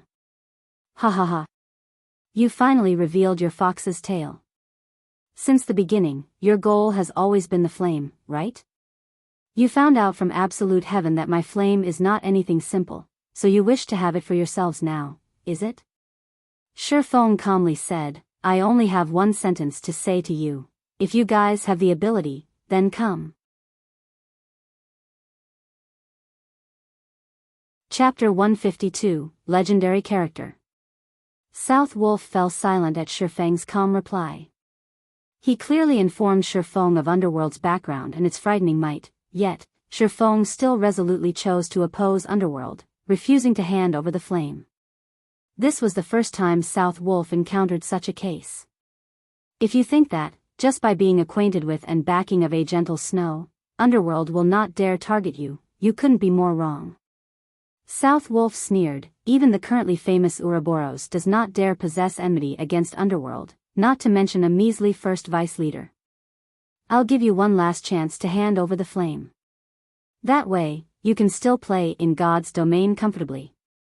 Otherwise, there will be no place to accommodate you in all of God's domain. It looks like you really don't understand human words. Or is there a problem with your intelligence? Shifeng laughed disdainfully. You wish to take something that belongs to me just with just a few words. Do you think that your family runs God's domain or something? I'll tell you one more time, if you have the ability, then come. I'm eager to see just what you can do to me. If it were his last life, Shifeng might have yielded. However, it was a different story altogether now. In this life, he possessed both the capital and confidence to challenge a gigantic existence like Underworld. After reincarnating, Shifeng's goal in life was to complete the dream he never accomplished in his previous life, establishing his own virtual empire. On this path, he was destined to make enemies of the many major powers of God's domain. If he lowered his head to Underworld now, how could he challenge the tyrants of God's domain in the future? How could he compete over the resources, territory, equipment, and such in God's domain? Although Underworld's influence was massive, and its influence in reality similarly great, when faced with God's domain, the globally acknowledged Second World, nary a power in the world could interfere with the main God system, not to mention a measly Underworld. Even if Underworld wished to investigate Shifeng's identity in real life, it was an impossible task to achieve. After over 100 years of operation and improvements, the privacy of players in virtual reality games was nigh perfect. It was also impossible to uncover a person's identity through virtual trades. Very good. Since it seems that you have truly steeled your heart to oppose Underworld, you better make your preparations to enter hell. South Wolf was so angry, he smiled. He truly did not think that there would be a person who did not fear death. Shifeng was but a single independent player, and he only dared speak those conceited words because he did not know the terror of Underworld at all. In South Wolf's view, Shifeng was just an arrogant and presumptuous fool who did not know fear. Underworld's main influence covered 2 empires and several kingdoms, Star Moon Kingdom included. As long as he reported this matter to the higher-ups, within a few days, an independent player like Shifeng would no longer remain mingling in God's domain. At that time, Shifeng would have no choice but to offer up that epic ranked flame. Hell, is it? I've enjoyed its atmosphere plenty of times before, and entering yours won't make any difference. Shifeng shrugged, smiling insolently as he spoke. Shifeng now possessed the ice-blue devil flame. With his current battle prowess, he did not fear any player in the least. If they wished to gang up on him, he would use guerrilla warfare to deal with them. His leveling speed was extremely rapid, so he could afford to face off against them. He did not believe that there was any guild or power that could afford to waste that much manpower and resources to continuously battle him in Red Leaf Town. After speaking his piece, Shifeng disconnected the call. Brother Feng, what happened? Blackie could feel Shifeng's rage from the conversation he just had. Nothing much, it was just someone trying to rob me. Shifeng shook his head, casually describing Underworld as a bandit. We're better off thinking of a way to get information off of that elderly NPC. Okay, Blackie nodded, agreeing. Although Shifeng spoke lightly, Blackie knew that the matter was not as simple as Shifeng described. Blackie inwardly hated himself for not being any help to Shifeng. If he could become more powerful, he might be of help to Shifeng in the future. In actuality, Blackie was not alone in this train of thought. Lonely Snow also detected the abnormality in Shifeng's tone, and he similarly hated himself for being so weak and helpless. I must work harder to improve my technique and strength. At the very least, I can't remain as dead weight to Brother Feng. Suddenly, the two of them held an eager desire to increase their own strength. Meanwhile, after Shifeng hung up on him, South Wolf immediately contacted the upper echelons of Underworld. South Wolf, how is the matter regarding the epic rank item coming along?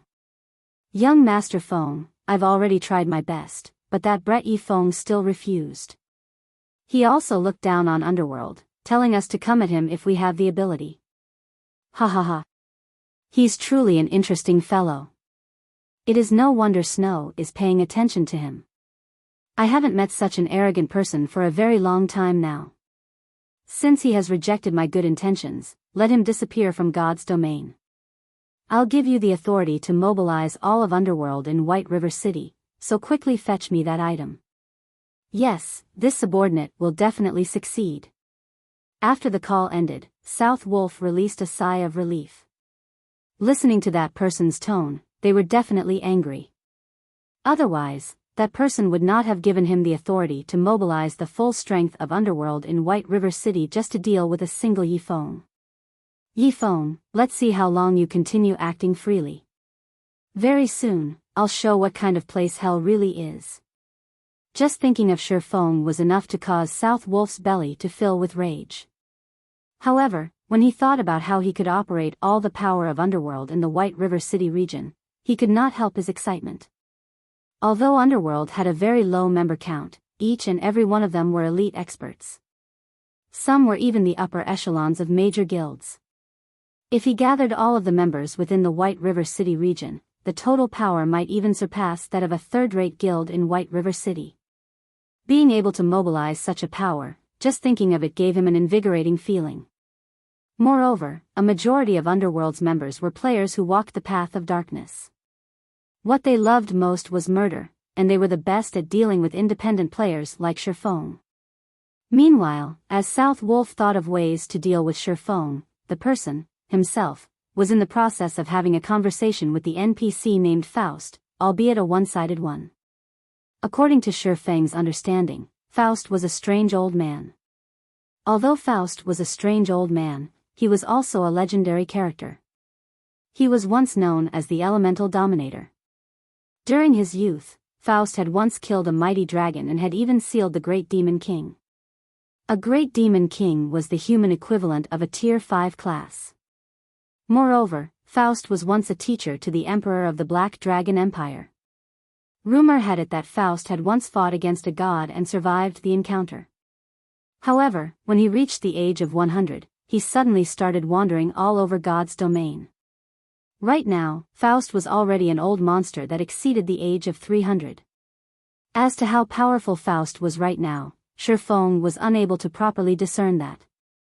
In short, Faust's strength was immeasurably deep. Hence, it was extremely difficult to start a conversation with Faust. The first condition to do so was to have sufficient strength to attract Faust's attention. The second condition was to have delicious cooking. Only when both of these conditions were fulfilled would Faust give out a rare quest called Delicious Golden Fish. When this quest was completed, one could obtain a reward. In reality, displaying sufficient strength to Faust was a simple task.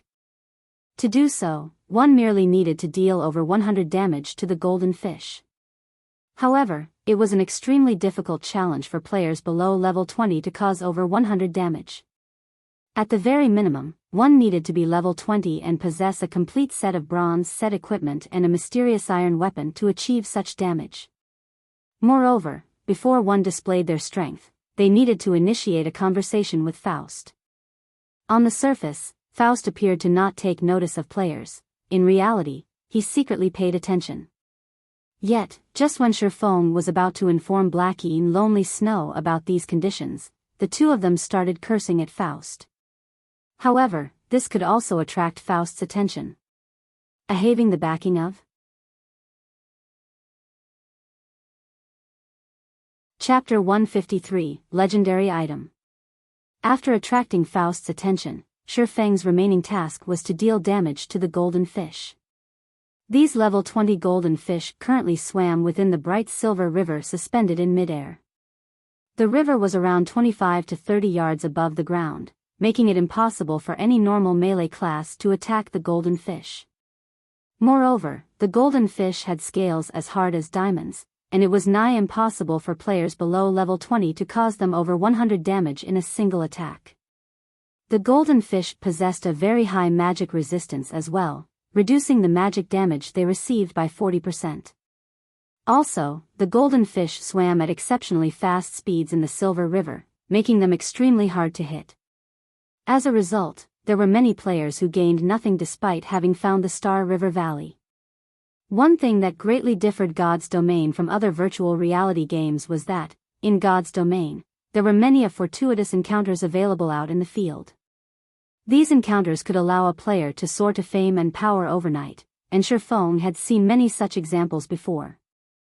However, even though there were plenty of fortuitous encounters available in God's Domain, encountering one did not necessarily guarantee any harvests.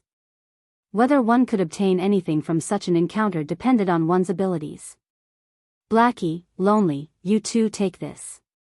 Feng took 2 basic frost grenades from his bag, passing them to the two. Previously, to obtain the ice blue devil flame, he used a lot of the frost grenades he stocked up. Right now, there were less than 20 remaining, and they were not enough to deal with all the golden fish in the Silver River. Wah! Aren't these frost grenades effects too powerful? These are godly tools for PK and grinding. If we could use them without limit, then our leveling speed would be absolutely heaven-defying. Blackie said, shocked, after taking a look at the frost grenades introduction. Just imagine if they used these frost grenades to grind on groups of level 30 monsters. They might even level up once every minute. At that time, what would martial union amount to them? Just the level suppression alone would be enough to oppress them to death. It would be fantastic if we could get more of these. In the future, if pikers surround us, we wouldn't even have to use a single skill to deal with them. Just by throwing a dozen or so of these frost grenades, they would definitely fall dead. However, with effects as good as these, I'm guessing that these items should be extremely rare and precious, Lonely Snow lamented. Indeed.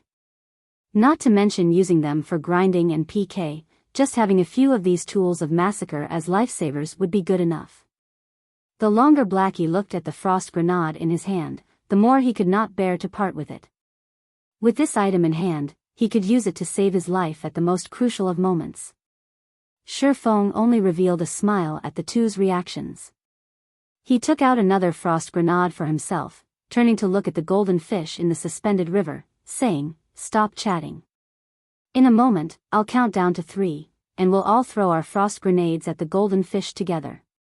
Blackie and Lonely Snow looked at the frost grenades in their hands, reluctance filling their eyes.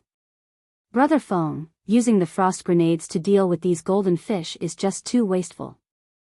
The golden fish have 100,000 HP each.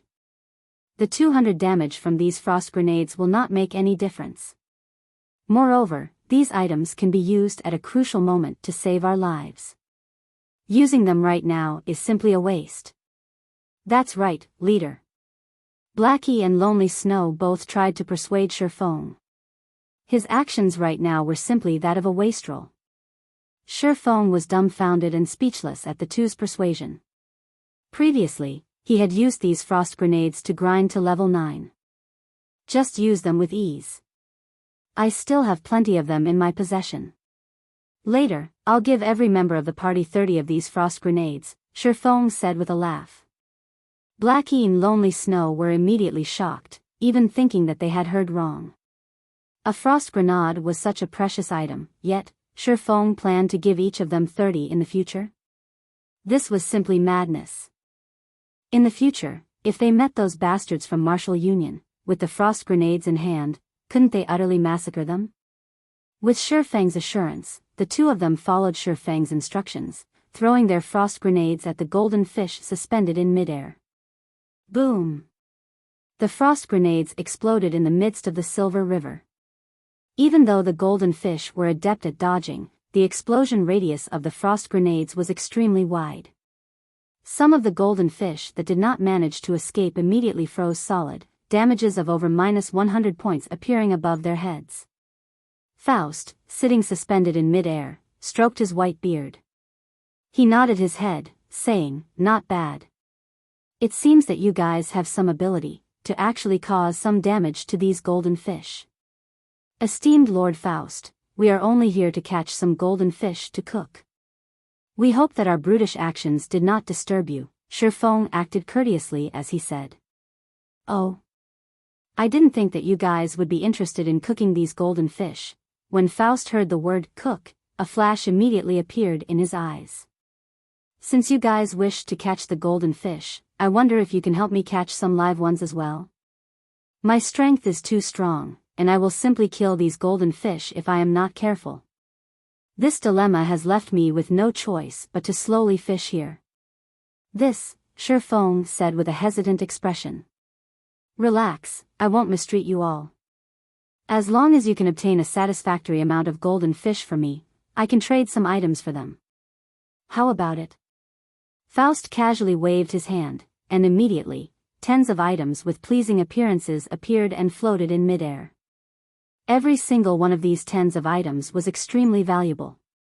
Moreover, beside the item's introduction, the amount of golden fish required to trade for the item was displayed as well. "Brother Phone, look. That's a level 15 secret silver ranked staff. There. That's a mysterious iron ranked mage robe. Wah. That's a fine gold ranked cloth armor arm guard." Blackie instantly drooled at the sight of these items. Lonely Snow also discovered a level 15 fine gold ranked two-handed axe, his eyes sparkling at the sight of the weapon. Moreover, the attributes of the weapon were simply mind-blowing. If he equipped that weapon, his attack power would instantly soar by several times. He could get rid of an MT of the same level with just 2 to 3 attacks. However, amongst the many items, an item with a faint orange glow attracted Shifeng's attention. That was the glowing effect only found on legendary ranked items. A legendary ranked item? Shifeng was shocked. Previously, he had only heard of players obtaining an epic item at most from the Star River Valley. Shifeng had even doubted the reliability of the information. Now, however, it seemed that the information was indeed true.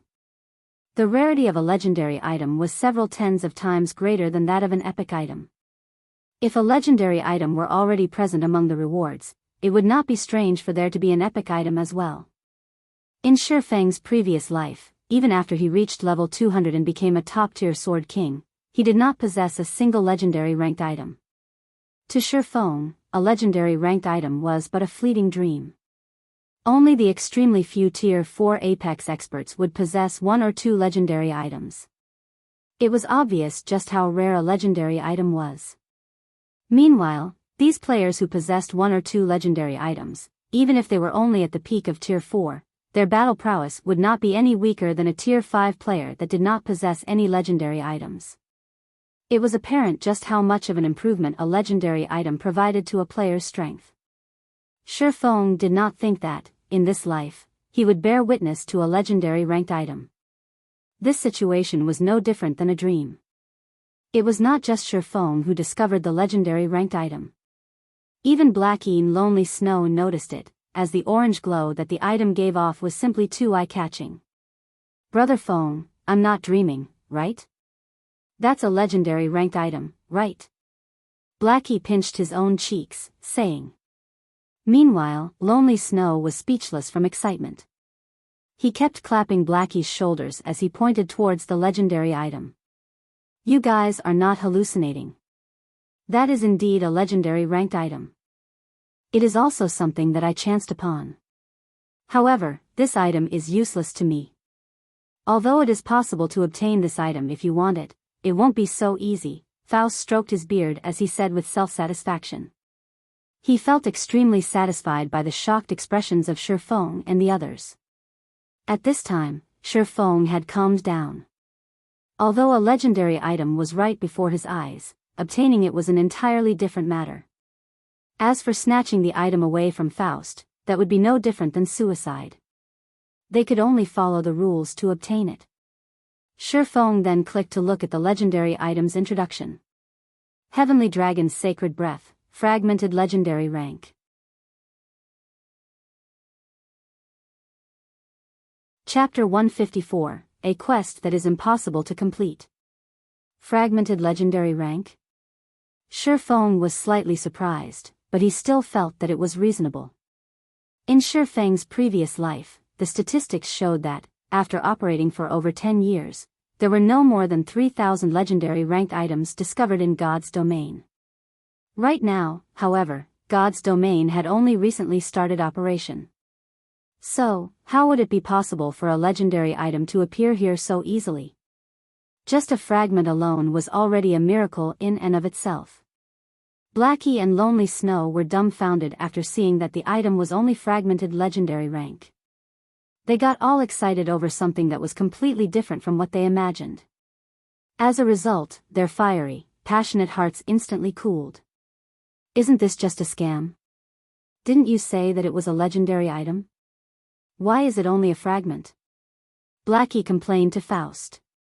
It was no wonder the strange old man was so generous as to take out a legendary ranked item. In reality, it was only a fragment. It was not even close to a legendary item at all. You little brats, aren't you being too greedy here? Do you think that legendary ranked items are like cabbages? Do you think you can just find one in any random place? Faust, flabbergasted, scolded, moreover, do you think that you brats can successfully obtain it? You're better off looking for something else. I'm not trying to belittle you all, but with your current abilities, it is an absolutely impossible goal. Don't waste your energy on such thoughts. I will cast a spell to strengthen you all, give you the ability to float in midair, and deal increased damage to the golden fish. As long as you severely injure the golden fish, for a short time, the golden fish will enter a crippled state and won't be able to move. At that time, use these magical nets to catch them.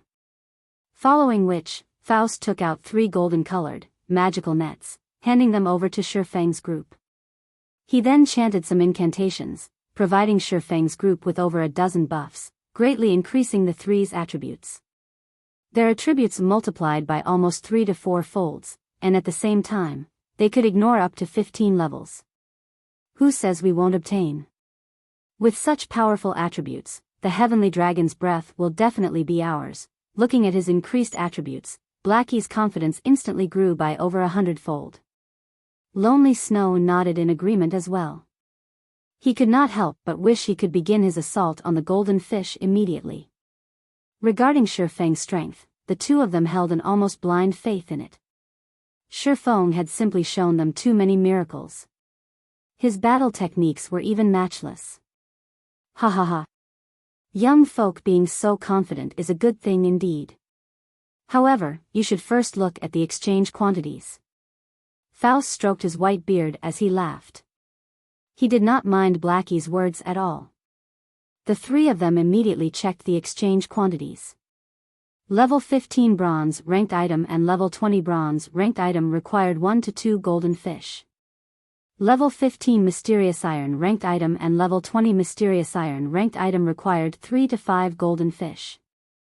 Level 15 secret silver ranked item and level 20 secret silver ranked item required 10 to 15 golden fish.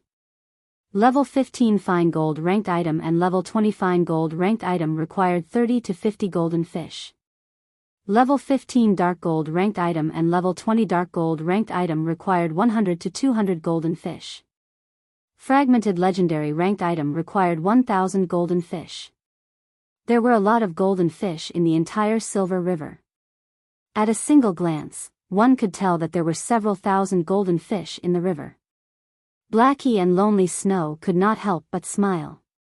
Here I thought you required some astronomical amount. Isn't it just 1,000 golden fish? We'll quickly gather them up for you, Blackie laughed. Shifeng also felt that it would not be difficult for them to obtain 1,000 golden fish. Only, it would require a lot of time to do so. However, to obtain a fragmented legendary rank item, even spending several days would be worth it. Just as Shifeng and the other two were about to take action. Before you all start, I need to give you a small reminder. The Star River Valley will not remain in the Silent Swamp for too long. At most, it will disappear from the Silent Swamp in 4 to 5 hours. I, too, will disappear with it. If you do not hand the golden fish to me before that happens, you won't receive any rewards. Faust revealed a slight smile as he spoke. System, rare quest, delicious golden fish, accepted. Within the allocated amount of time, catch as many golden fish as you can and hand them over to Faust. The more you catch, the better the rewards will be. Although there was a time limit, Blackie and Lonely Snow still brimmed with confidence. Even if they could not obtain other equipment, it would be enough if they obtained the Heavenly Dragon's breath. 4 to 5 hours, is it? Shifeng looked at Faust's smiling figure, inwardly feeling that the matter was not as simple as it appeared.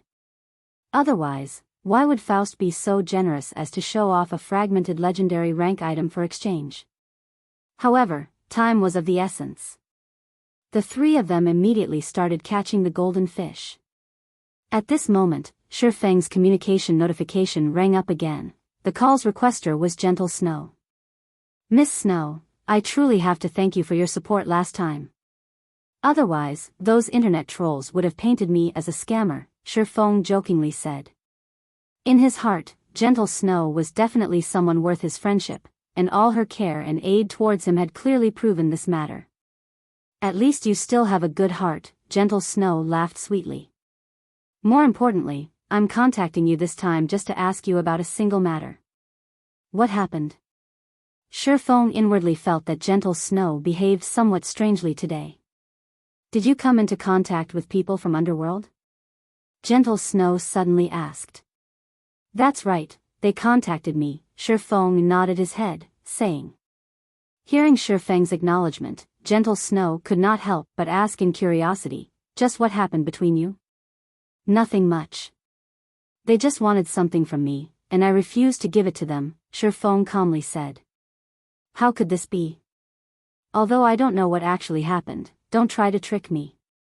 If it is only a small matter like this, that person from Underworld would not specifically send me a message, telling me not to get involved. What exactly happened between you two? If you tell me the truth right now, I might be able to offer some help. Underworld strength is definitely not something an unrated guild like Martial Union could compare to. Just its strength in White River City alone is probably more than 10 times that of Martial Union. There are also plenty of top-tier experts amongst their ranks that walk the path of darkness. If they go all out to deal with you, it might not even be safe for you to stay within the confines of the town. Gentle Snow's tone turned grave as she spoke. A hint of fear towards Underworld's power also colored her tone. She simply could not understand how an independent player like Shifeng could anger Underworld to such a degree. It was truly unbelievable. It's true. Why would I lie to you? They only wish to obtain something that I possess. I simply refused them and told them to bring it on, if they can.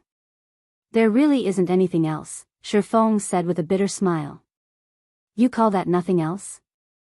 I truly admire you right now. You are the first one to actually dare provoke Underworld in such a way. Gentle Snow nearly choked when she heard Shifeng's words. Fortunately, your matter isn't too severe. I'll try to explain to the management of Underworld and see if this matter can be settled. Hopefully this event will become bygones. Shifeng did not particularly mind the matter of Underworld trying to deal with him. In any case, adding one more to his list of enemies wouldn't make much of a difference. However, seeing Gentle Snow earnestly trying to help him, he couldn't just not give her face and reject her kind intentions. Thank you. No need for that. We're friends after all, and it is only natural for friends to help each other. Just don't forget to sell me any high-level equipment that you don't need in the future. Gentle Snow revealed a faint smile before hanging up. Soon after, Shifeng joined Blackie and Lonely Snow's fishing party. However, before Shifeng had even reached the golden fish and attacked them, he quickly discovered a problem. After his attributes increased, Blackie was comparable to a powerful level 20 Cursemancer equipped with a complete secret silver set equipment and a fine gold weapon. However, even then, Blackie's attacks dealt less than 400 damage to the golden fish. Moreover, the movement speed of the golden fish was extremely quick in the Silver River. Even if Blackie's techniques improved by quite a lot, out of 10 dark arrows he sent out, only 5 managed to find their targets. As a result, Blackie's damage output was greatly reduced. The golden fish's 100,000 HP was like a huge mountain. Meanwhile, on Lonely Snow's side, he felt even more helpless. The golden fish only dodged and did not attack. Not mentioning whether a melee class could land a hit, to begin with, just trying to chase after the golden fish was a big problem. In addition, the golden fish's physical defense was simply too high. Lonely Snow's normal attacks only dealt around 200 damage, and his overall damage output could not even compare to Blackie's. To strike a golden fish down to critical health, the two of them, with their strengths combined, needed to spend over 4 minutes concentrating their attacks. The total quest duration was only around 4 to 5 hours. At this rate, they could only catch around 70 golden fish within 5 hours. They would not even hit 1/10 of the required 1,000 golden fish.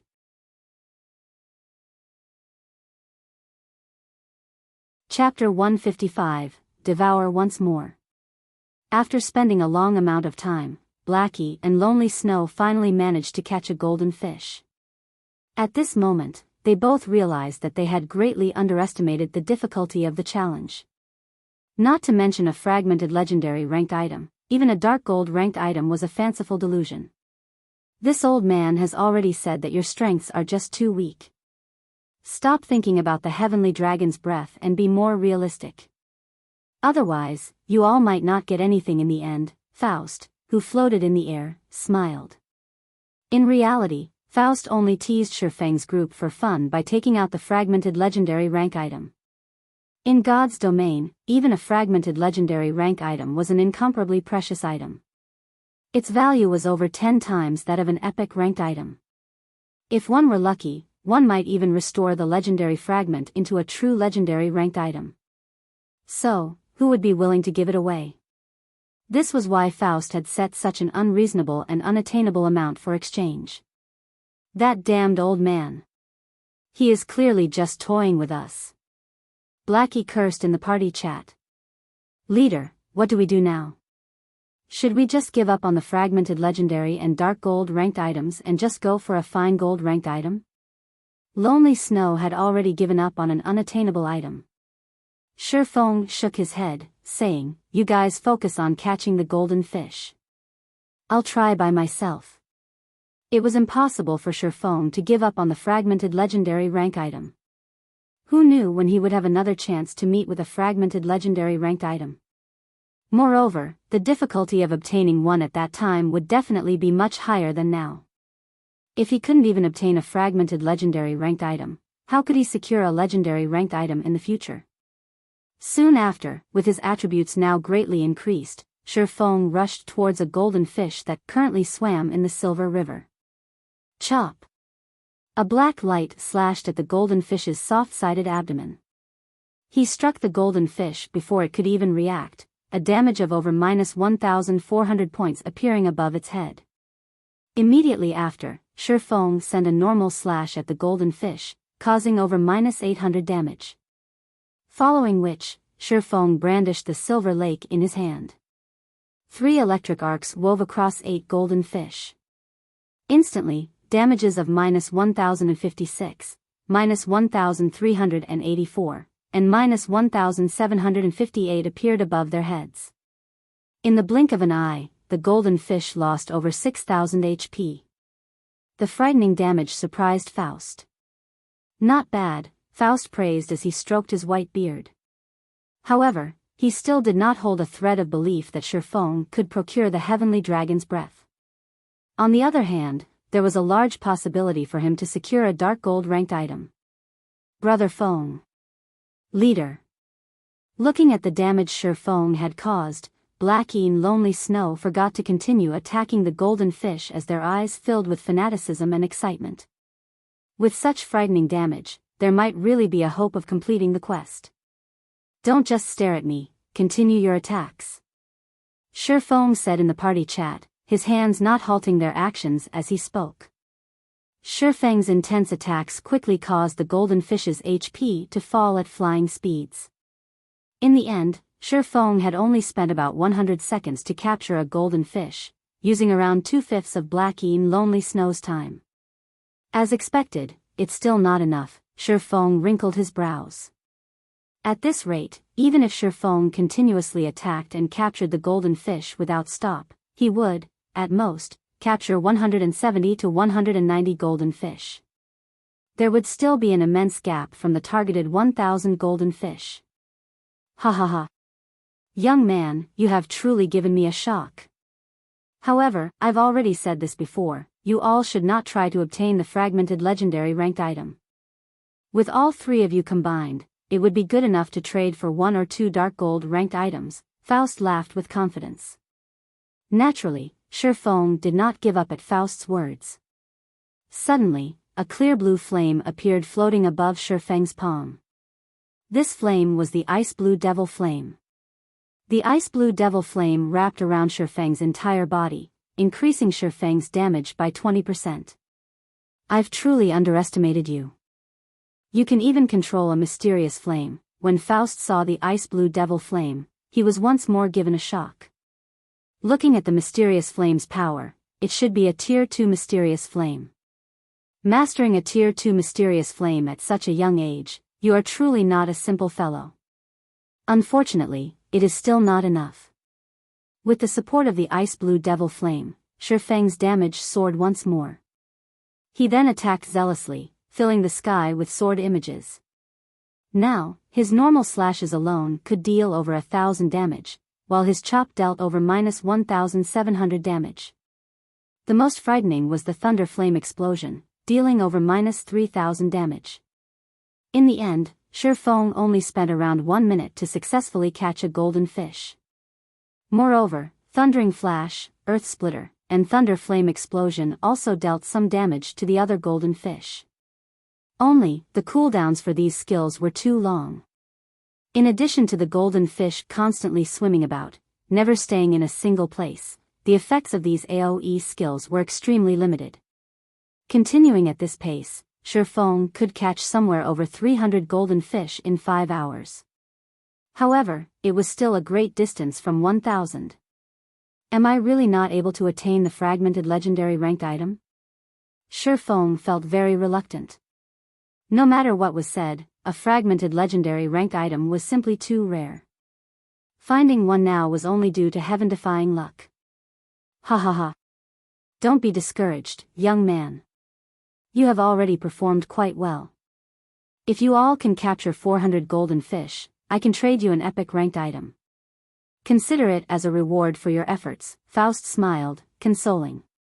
It had been very long since he had seen a youth with such a fighting spirit. However, with Shifeng and the others' current standards, there was not a great likelihood they could earn even an epic ranked item. That damned old man. He only knows how to toy with us. Even if we have a full 5 hours right now, our chances of catching 400 golden fish are less than 40%, Blackie cursed in the party chat. Having learned his lesson, he no longer cursed out directly. My attack power is still too low. My attack speed is also too slow. I need an increase to my damage and speed. Shifeng entered deep thought as he tried to think of a way to increase his abilities. If he used the intermediate frost grenades, with all 3 of them bombarding a wide area of the Silver River, they might capture over 400 golden fish. The problem was, however, that he simply did not have that many intermediate frost grenades. Moreover, each intermediate frost grenade cost 10 silver coins. A single intermediate frost grenade could deal around -500 damage to the golden fish. Then, killing a golden fish would require 200 intermediate frost grenades, which would cost up to 20 gold coins. Taking into account the effective area of the frost grenades, every 200 frost grenades would kill around 20 golden fish, making the value of each golden fish the equivalent of 1 gold coin. Meanwhile, 1,000 golden fish would equal to 1,000 gold coins. Although purchasing a fragmented legendary ranked item for 1,000 gold coins was no different than daylight robbery, to begin with, Shifeng did not possess nearly that much money. Hence, this method was not feasible. What should I do? How can I increase my attack power? Shifeng flipped through his bag. He managed to think of over a dozen methods, but not one of them were feasible. At this moment, Shifeng discovered the level 10 fine gold ranked greatsword that he collected from the Sun Temple. This greatsword was something he had prepared for the Abyssal Blade's level up. He had completely forgotten about it due to being too busy. Now that he collected 10 silver dawns, he could level up the Abyssal Blade. That's right. If I can raise the Abyssal Blade to level 10, its attributes will massively increase. Maybe it would be possible at that time. Inspiration struck Shifeng. There would be a checkpoint for weapons at every 10 levels, and there would be a big improvement when these checkpoints were reached. Right now, the level 5 Abyssal Blade could rival a level 10 secret silver weapon. If it devoured a fine gold weapon and 10 secret silver weapons, it would undergo an impressive growth. Let's start devouring, then. Shifeng immediately chose to level up the Abyssal Blade, starting the devouring process.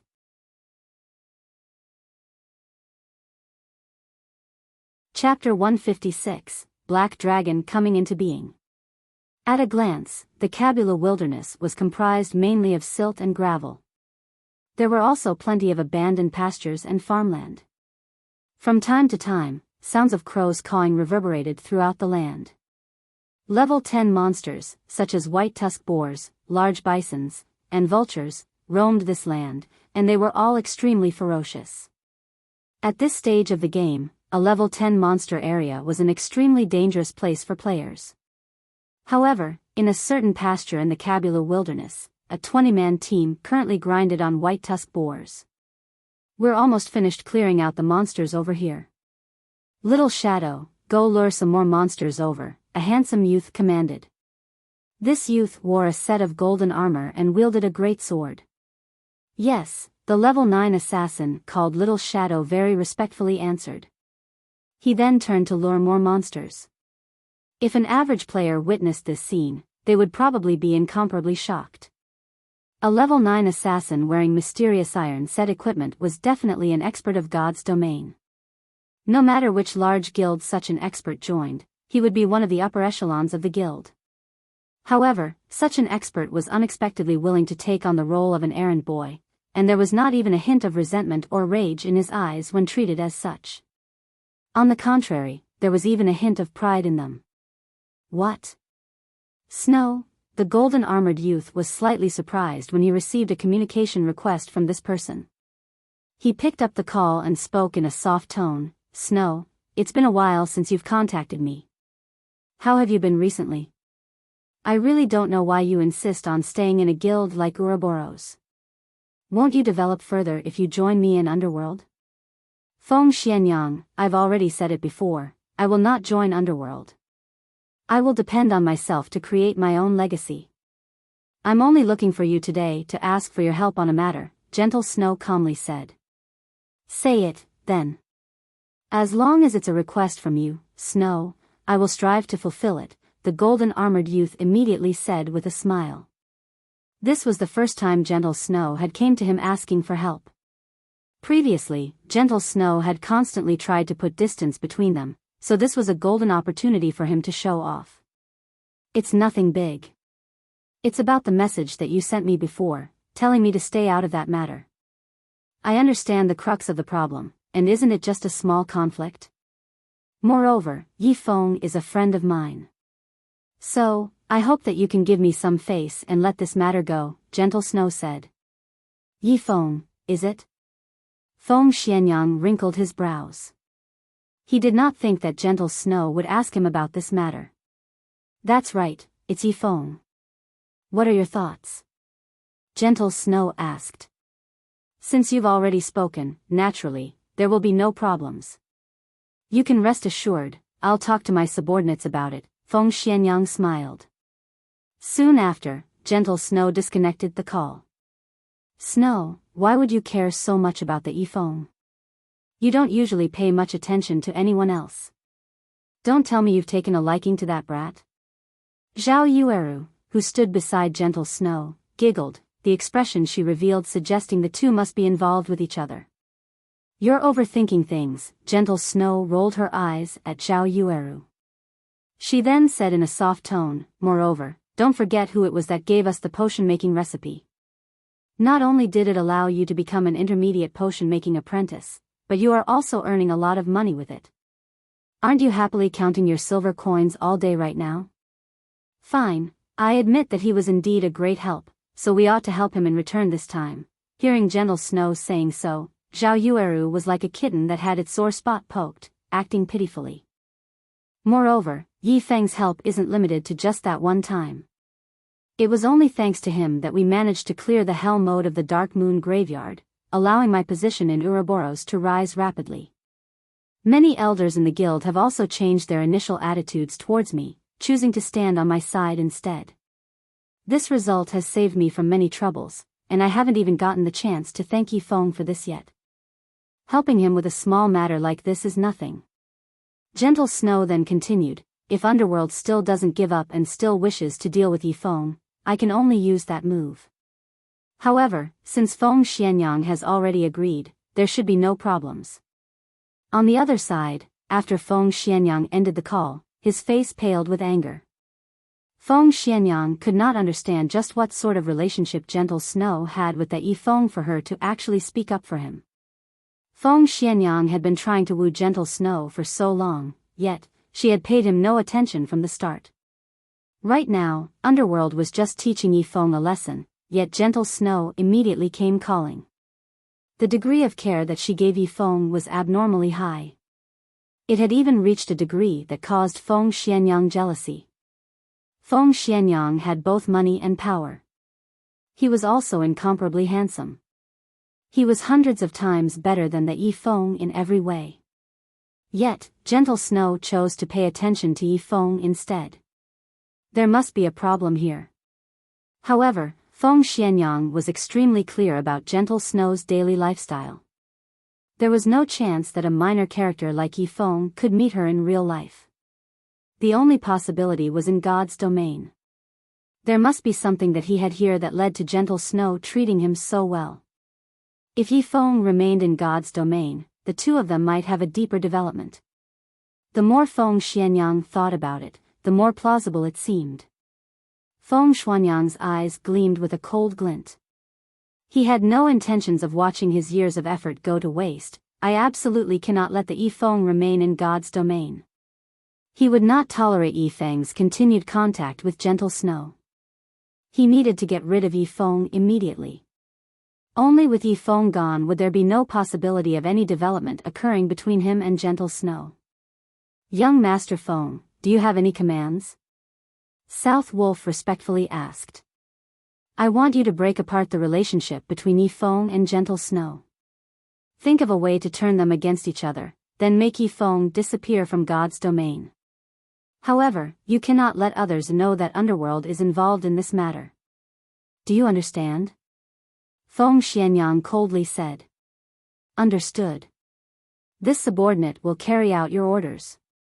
However, I hope that young Master Feng can allot me some more helpers. That way, I can do things more easily. South Wolf smiled as he spoke. Fine. I'll send a party from the Underworld guards to assist you. However, you have to carry things out more beautifully, Feng Xianyang said. Hearing the name, Underworld guards, South Wolf was shocked into a jump. He simply did not know how Yi Feng had provoked young Master Feng to unleash the Underworld guards, the core strength of Underworld. Moreover, it was not tasking just an individual, but a full party. Young Master Feng, rest assured, this subordinate will carry out your orders without fail, South Wolf assured. Star River Valley. The abyssal blade in Shifeng's hand suddenly emitted pitch-black flames. These black flames instantly wrapped around the fine gold-ranked greatsword and the 10 silver dawns. The flames radiated a scorchingly hot temperature as they melted these weapons. The temperature of the black flames was on an entirely different level compared to the ice-blue devil flame. In the blink of an eye, even the fine gold-ranked greatsword melted into a lump of metal, the abyssal blade continuously absorbing the essence of the weapon. After the devouring process completed, the abyssal blade flared with a gigantic black flame. The black flame was like a living being, transforming into a black dragon. The size of the dragon was like a great mountain with the height of around 200 to 300 meters, and pitch-black scales that were even harder than steel covered its entire body. Soon after, the black dragon released a heaven-shaking roar, instantly scattering the dark clouds in the sky. The roar of the dragon shocked the entire Star River Valley, and even the golden fish in the Silver River were shocked still, not moving at all. Magic weapon. Faust, who floated in mid-air, instantly knew what was happening when he saw the black dragon's appearance from the abyssal blade. His constantly calm expression before even showed signs of shock right now. How is this possible? A young fellow like you actually controls a magic weapon and haven't felt its curse yet.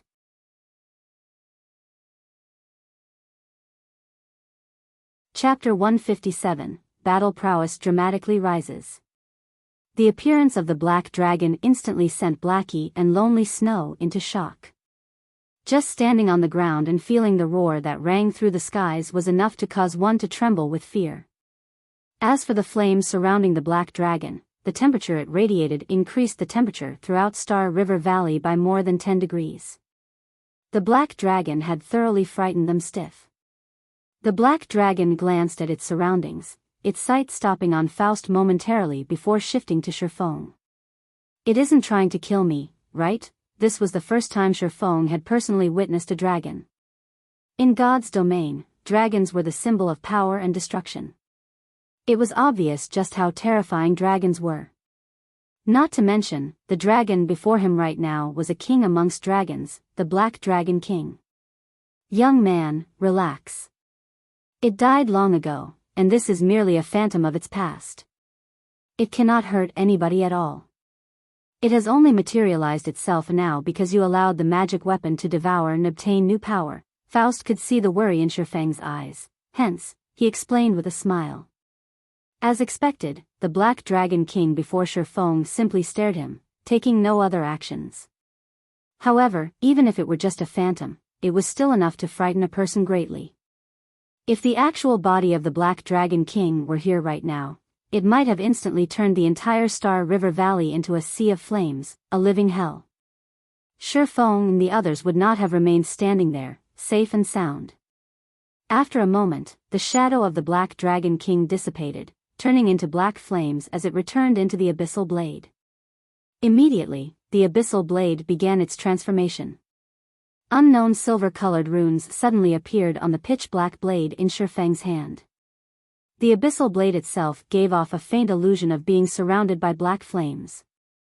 There was also a dragon coiling around the hilt of the sword now. A single glance was enough to tell that the abyssal blade was no ordinary item. Is this the new power of the abyssal blade? As Shifeng held the abyssal blade, he felt the misconception of two minds connecting with each other. It felt as if the abyssal blade were becoming another part of his body, and moving it was no different than stretching his own arm. Aside from this misconception, the attributes of the abyssal blade also underwent an earth-shaking transformation. Abyssal blade, one-handed sword, magic weapon. Attack power plus 96. All attributes plus 22. Attack speed plus 6. Ignore levels plus 7. Attacks have a 30% chance of causing 200% damage, 10% chance to cause 300% damage, 20% chance to induce Doom Curse, reducing all attributes by 40%, lasting 30 seconds. If wielder belongs to any swordsman job, all skill levels plus 3. Increase free ability points received by 2 points for every increase in level. Equipment level 10. Can be leveled up. Devour 10 level 15 mysterious iron equipment and 1 level 15 secret silver equipment to level up to level 15. Can be evolved, unknown. Additional skill 1, Phantom Kill. Instantly creates a doppelganger. You can control this doppelganger. Doppelganger will have 50% of original body's attributes and all skills. At the same time, doppelganger and the original body can be swapped. Duration of 40 seconds. Cooldown, 5 minutes. Additional skill 2, Abyssal Bind. Binds enemies and prevents movement, reducing defense by 100%. Duration of 3 seconds. Cooldown, 1 minute. Additional skill 3, 9 Dragons Slash. Instantly create 9 phantoms of the Abyssal Blade for the wielder's use. Each phantom sword is capable of dealing up to 30% damage. Duration of 28 seconds. Cooldown, 5 minutes. Additional skill 4, Dark Violent Dance. 40% of the total damage dealt spreads in a cone-shaped area towards targets within a distance of 12 yards for 30 seconds. Cooldown, 1 minute. The Abyssal Blade was personally created by Master Smith Alices using the Black Dragon King's fangs as material. It is one of 36 famed swords, and it is ranked 31st. However, this sword has been cursed by the Black Dragon King. Aside from providing the wielder with immense strength, there will be a backlash every period of time. However, after being remodeled by Jack using a star crystal, the strength of the backlash has been greatly reduced.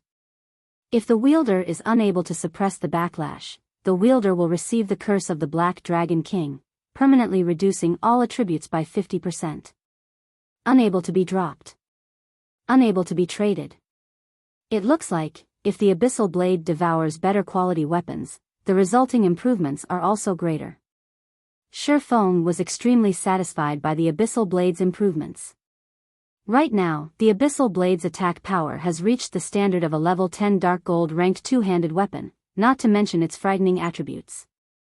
Just the chances of causing a double damage critical hit increasing to 30% was a frightening improvement, not to mention the chances of inflicting the Doom Curse increasing to 20%. As long as the target was cursed, all their attributes would be reduced by 40%. It was a fatal power.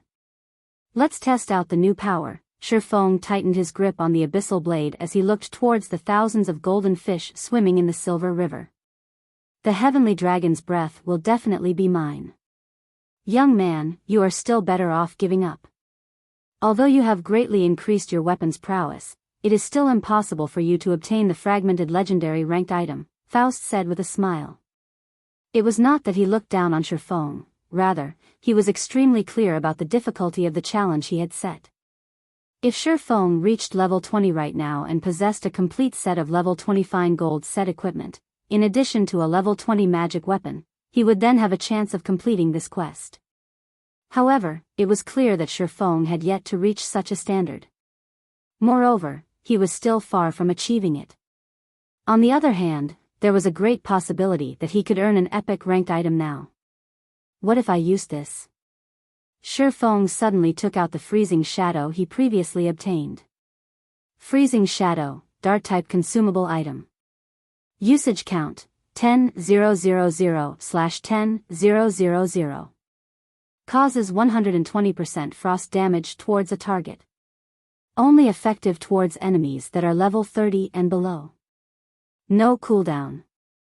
At a glance, even Blackie and Lonely Shadow, who were familiar with Shifeng, might not understand this item. The Freezing Shadow darts could only attack a single target at a time. Compared to using a skill to cause damage, it was much weaker, so how could it possibly reach the target of 1,000 golden fish? Faust could not help but shake his head, silent as he turned back to his fishing. Blackie, Lonely Snow, come over here and help me capture the golden fish. Shifeng flew up to the Silver River as he spoke to his companions. Although the two did not know what Shifeng was trying to do, they still chose to trust him unconditionally. Let's start, then. After the two of them made their preparations to capture the golden fish with the magical net, Shifeng also finished his own preparations. Immediately after Shifeng activated the ice blue devil flame, he rushed towards the group of fish with the Abyssal Blade in one hand and the Freezing Shadow in the other. Shifeng then slashed the Abyssal Blade towards the spot with the highest concentration of golden fish. Thundering flash. Instantly, 3 electric arcs weaved across over 20 golden fish, inflicting frightening damages of -1846, -2389, and -3201. There were also some golden fish that received critical hits, doubling the damage they received to -3,692, -4,778, and -6,402. There were even some that felt the doom curse upon them, immediately reducing their attributes by 40% and their maximum HP to 60,000 points. Earth Splitter. Thunder Flame Explosion. After the 3 massive AoE skills, every golden fish Shifeng struck lost at least 20,000 HP. The ones that received critical strikes lost over 30,000 HP, while those that received the Doom Curse instantly lost close to half of their HP. Seeing these damages, Blackie and Lonely Snow were both dumbfounded. They even thought that they were dreaming. Scatter and Go, Dark Violent Dance. After using the 3 massive AoE skills, he wielded the Freezing Shadow as he activated the Dark Violent Dance. Shio! Shio! Shio! Instantly, more than 10 freezing shadow darts pierced the golden fish inflicted with the Doom Curse. Every dart caused over -1,700 damage. Simultaneously, the damage spread effect of the Dark Violent Dance caused over -600 damage to each of the surrounding golden fish. In the blink of an eye, over 100 golden fish had their HP reduced. Unlike the frost grenades, the freezing shadows did not have a cooldown. The number of darts a player could toss out within a fixed period of time depended solely on their attack speed. Due to the attribute improvement of the Abyssal Blade, Shifeng's attack speed had become much faster. In addition to Faust's buff, Shifeng could easily throw out 20 freezing shadow darts simultaneously. However, in an attempt to pursue stability and accuracy, Shifeng limited the number of darts he tossed out to 12 at a time. Due to Shifeng's unrestrained damaging, the HP of the golden fish afflicted by the Doom Curse madly reduced. Very quickly, the 60,000 HP of these golden fish fell to a critical level, forcing them into a crippled state.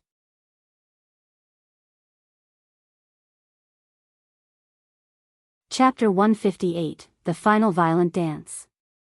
Lonely, I'm not dreaming, right? Blackie slapped Lonely Snow's shoulders, his finger pointing towards the group of crippled golden fish. Lonely Snow's gaze turned sluggish as he shook his head in a daze. Compared to the rapid decrease of the golden fish's HP, Lonely Snow was more shocked by Shifeng's techniques. He only managed to see the countless shadows left behind by Shifeng's hands. Before Lonely Snow could even get a clear view of Shifeng's hands, more than 10 freezing shadow darts already flew out. Such speed could practically rival an assault rifle. Aside from Shifeng's frightening speed, his accuracy also caused others to submit. Every dart he shot out had accurately landed on the golden fish afflicted with the Doom Curse. Moreover, they even landed on the softer side abdomens of the golden fish. If Lonely Snow were in Shifeng's shoes, it would be fortunate if he could toss out 1 freezing shadow dart at a time and land the hit, not to mention tossing out more than 10 darts at a time and land every single one on the side abdomens of the golden fish. I'll be satisfied when I can achieve such a level of technique. Lonely Snow was completely trapped in the fantasy of Shifeng's dart-throwing technique. Stop daydreaming and quickly capture the crippled golden fish, Shifeng hurriedly commanded. At this time, Blackie and Lonely Snow were finally aroused from their thoughts. They immediately used the magical nets to capture the crippled golden fish. 1 fish. 2 fish. 3 fish. Shifeng only spent a short 30 seconds to force 3 golden fish into a crippled state. Shifeng's violent speed had shocked even Faust himself, and he could not help but feel a slight ache in his heart. However, when the effects of the damage amplification, Doom Curse, and Dark Violent Dance dissipated, the capturing speed of the golden fish immediately slowed. Shifeng could only wait until the cooldown for Thundering Flash, Earth Splitter, Thunder Flame Explosion, and Dark Violent Dance to finish before renewing his assault. Overall, Shifeng's group captured an average of 5 golden fish per minute. Within 1 hour, they could capture around 300 golden fish, and within 4 hours, they could collect the required 1,000 golden fish and complete the quest. Time passed, little by little. Unknowingly, over 4 hours passed by already. We're rich. We're rich. Lonely, how many fish did you catch? I got 618. You? Ha ha ha. I have more than you. I have 645. We'll have 1,263 if we add them together. We've already reached the targeted 1,000 to trade for the fragmented legendary ranked item. Leader, hang in there. We should still have some time remaining. We might even gather another 100 or so golden fish to trade for a dark gold ranked item. Blackie and Lonely Snow captured the golden fish in exhilaration. As they watched the number of golden fish continuously grow in their bags, they could not suppress even a smile on their faces. The only misfortune in this situation was that Shifeng could not raise his skill proficiency by attacking these golden fish. He also did not obtain a single point of experience from his efforts. If he killed this many level 20 special elites in a normal situation, the three of them would have long since risen by 2 or 3 levels. However, Shifeng did not feel much from this. It was only Blackie and Lonely Snow who did not know of the rarity of a fragmented legendary ranked item. They might not get another chance to secure one for a very long time. To obtain the fragmented legendary ranked item, the Heavenly Dragon's Breath, right now, even spending 1 to 2 days would be worth it, not to mention spending only several hours. Shifeng's strength would soar if they possessed a fragmented legendary ranked item. As long as he equipped it, even when faced with apex experts, he would still suppress them with overwhelming strength. In God's domain, there were none willing to follow a weakling. Players would only revere the strong. If Shifeng wanted to establish his own virtual empire, he first needed to empower himself. Only then could attract others to follow him. During the early stages of God's domain, players like Shifeng, who had yet to start up their own workshops, had 0 chances of competing against the various large guilds. In God's domain, there were plenty of high-leveled field bosses that dropped valuable loot. There were even some that would drop dark gold ranked items. If lucky, players might even encounter a High Lord ranked monster. Although High Lord ranked monsters were incomparably powerful, they possessed a small chance to drop an epic ranked item. As for the usefulness of an epic ranked item to a guild, that was obvious. Not only could it increase a player's personal strength, allowing them to kill even more powerful monsters, they would also attract plenty of famous players to join the guild, further increasing the guild's overall prowess. In regards to dealing with high-level monsters or High Lord ranked monsters, large guilds could simply use numbers to overwhelm them. Although they would have to pay a heavy price, everything would be worth it if they could obtain top-tier equipment. Meanwhile, small guilds and workshops did not have such capabilities, and such a situation would allow the large guilds to have a much easier time procuring top-tier equipment. As more time passed, the gap between the two would continue to grow larger and larger, and soon, the small guilds would have no chance to compare to large guilds at all. Although developing a guild with a massive amount of members was an easy task, it was a long and arduous process to fully persuade these players to willing stay in the guild and share in the wealth and woe together. Time was necessary for the members to improve their cooperation with each other. A guild also needed a core framework that could properly manage the guild members. Aside from that, a guild needed sufficiently attractive incentives and treatment to attract new members. It also needed to have a massive space for improvements and wonderful future prospects. Meanwhile, having wonderful future prospects meant having a powerhouse as a leader. None of these points could be to be missing. Otherwise, the recruited members would easily choose to leave the guild. For guilds like Martial Union, Assassin's Alliance, and Ouroboros, they had long since formed a sturdy foundation. They were also led by apex powerhouses. Hence, the moment they entered a new virtual reality game, they would very quickly develop themselves. They also continuously recruited a large number of players. Hence, even if they suffered massive setbacks, they would very quickly rise again. Meanwhile, for startup guilds like Shadow, they did not even possess a proper welfare system. If they wished to recruit a large number of players within a short period, they might cause an adverse effect, entering a period of stagnation and maybe even a period of declination. Thus, Shifeng chose to go down the road of the elite. He planned to first form a powerful team as the guild's foundation. He would then improve it steadily, gradually increasing the guild's member capacity. He would not follow in the footsteps of Shadow, where the guild appeared superb on the outside, but in reality, it was riddled with holes, unable to withstand even a single blow. If Shifeng wished to form a sturdy foundation, powerhouses were a definite must, even more so for a newly established guild and workshop like Zero Wing. Without strength that surpassed others, how could they suppress those other experts and recruit them into the guild? Only with great strength would Zero Wing show others the possibilities of advancement in their guild. Meanwhile, the fragmented legendary ranked item was unquestionably a great source of strength for Shifeng. Time is almost up. I should start the final spurt, then. After battling at full power for over 4 hours, Shifeng was drenched in sweat. Be it mentally or physically, he was exhausted near to collapsing. If it were not for the attraction of the fragmented legendary ranked item, he would have long since fainted into a deep sleep. Soon after, Shifeng took out all the frost grenades he had in his possession and all of the Tier 1 magic scrolls he had. He then distributed them to Blackie and Lonely Snow. These items are very precious. We'll use them together. Absolutely do not waste them, Shifeng sternly said in the party chat.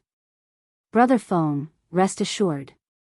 I'm a cursemancer, so it will not be a problem for me to release these Tier 1 magic scrolls. Leave it to me. Blackie and Lonely Snow could also feel the weight of these items. Not mentioning the frost grenades, just the value of such a large quantity of Tier 1 magic scrolls was immeasurable. If any accidents occurred, their losses would be abnormally huge. Attack that group of golden fish with me, Shifeng tossed out an intermediate frost grenade, solidifying a group of golden fish in place. He then used Thundering Flash, inflicting a damage amplification effect and the Doom Curse on them. Soon after, he unfurled a Fire-type Tier 1 magic scroll, blasting an attack at the group of golden fish. Blackie and Lonely Snow also tossed out their frost grenades at the same time, freezing all the golden fish. They then followed up by using the Tier 1 magic scrolls, immediately starting violent bombardment. A series of explosions resounded throughout the Silver River, giving rise to layers upon layers of waves. The shocking damages caused the HP of the group of golden fish to roll downwards frantically. Compared to Shifeng's initial burst, this burst was much more powerful.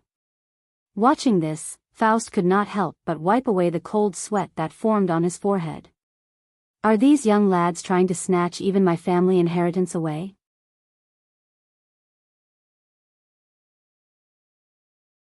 Chapter 159, The Forgotten History. The power of Tier 1 magic scrolls far surpassed the capabilities of the magic of players at this stage of the game. The might of Fire-type and Ice-type magics that Shifeng wielded was especially frightening. A Tier 1 AoE scroll, Flame Explosion, instantly caused over -6,000 damage to the golden fish, while another Tier 1 AoE scroll, Cold Wind Blowing, caused over -5,000 damage.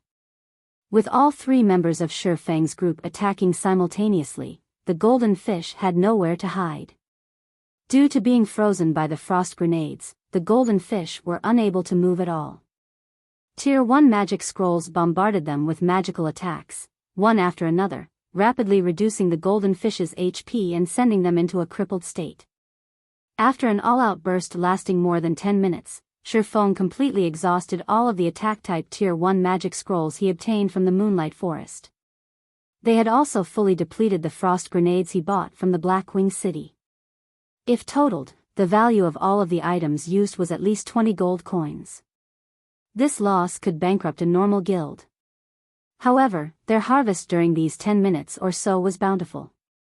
They captured a total of 247 golden fish during this time, increasing their total accumulated number to 1510 golden fish, far exceeding Shifeng's initial estimation. They had perfectly achieved the quest's targeted number. Brother Feng, here's the golden fish I collected. Here's mine as well. Blackie and Lonely Snow excitedly handed over all the golden fish they captured to Shifeng. Anticipation filled their eyes as they waited for Shifeng to trade for the heavenly dragon's breath. They wanted to see just how powerful the attributes of fragmented legendary ranked item were. Just as Shifeng received all the golden fish, hesitation appeared on his face. Originally, his goal from the beginning had been the heavenly dragon's breath. Now, however, he had an additional 500 or so golden fish in his possession, far exceeding his initial estimates. He did not know just what sort of items he should trade for with these extras. "Brother Feng, what's wrong?" Blackie curiously asked as he noticed Shifeng's thoughtful expression. "Nothing much. I want to ask you guys for your opinions. Right now, we have over 500 extra golden fish, so we can gain plenty more items with them. If we trade them for dark gold equipment, we can get 2 to 3 pieces. If we convert them to level 15 fine gold equipment, we have enough for more than 10 pieces. If we trade them for secret silver ranked items, we can outfit the entire party with them, greatly increasing the party's strength. However, we can also exchange 500 golden fish for an epic ranked item," Shifeng said. "When everyone reaches level 15, the entire party can be fully equipped with level 15 secret silver equipment." Blackie trembled with excitement just from the thought of it. Although they still needed some time before they reached level 15, and by the time they reached that level, the scarcity of equipment would have decreased. An entire party fully geared with secret silver equipment was not a feat that even a first-rate guild could achieve. Even the elites amongst the elites of these first-rate guilds would, at most, have 1 to 2 pieces of secret silver equipment. Moreover, the equipment would be level 10, not level 15.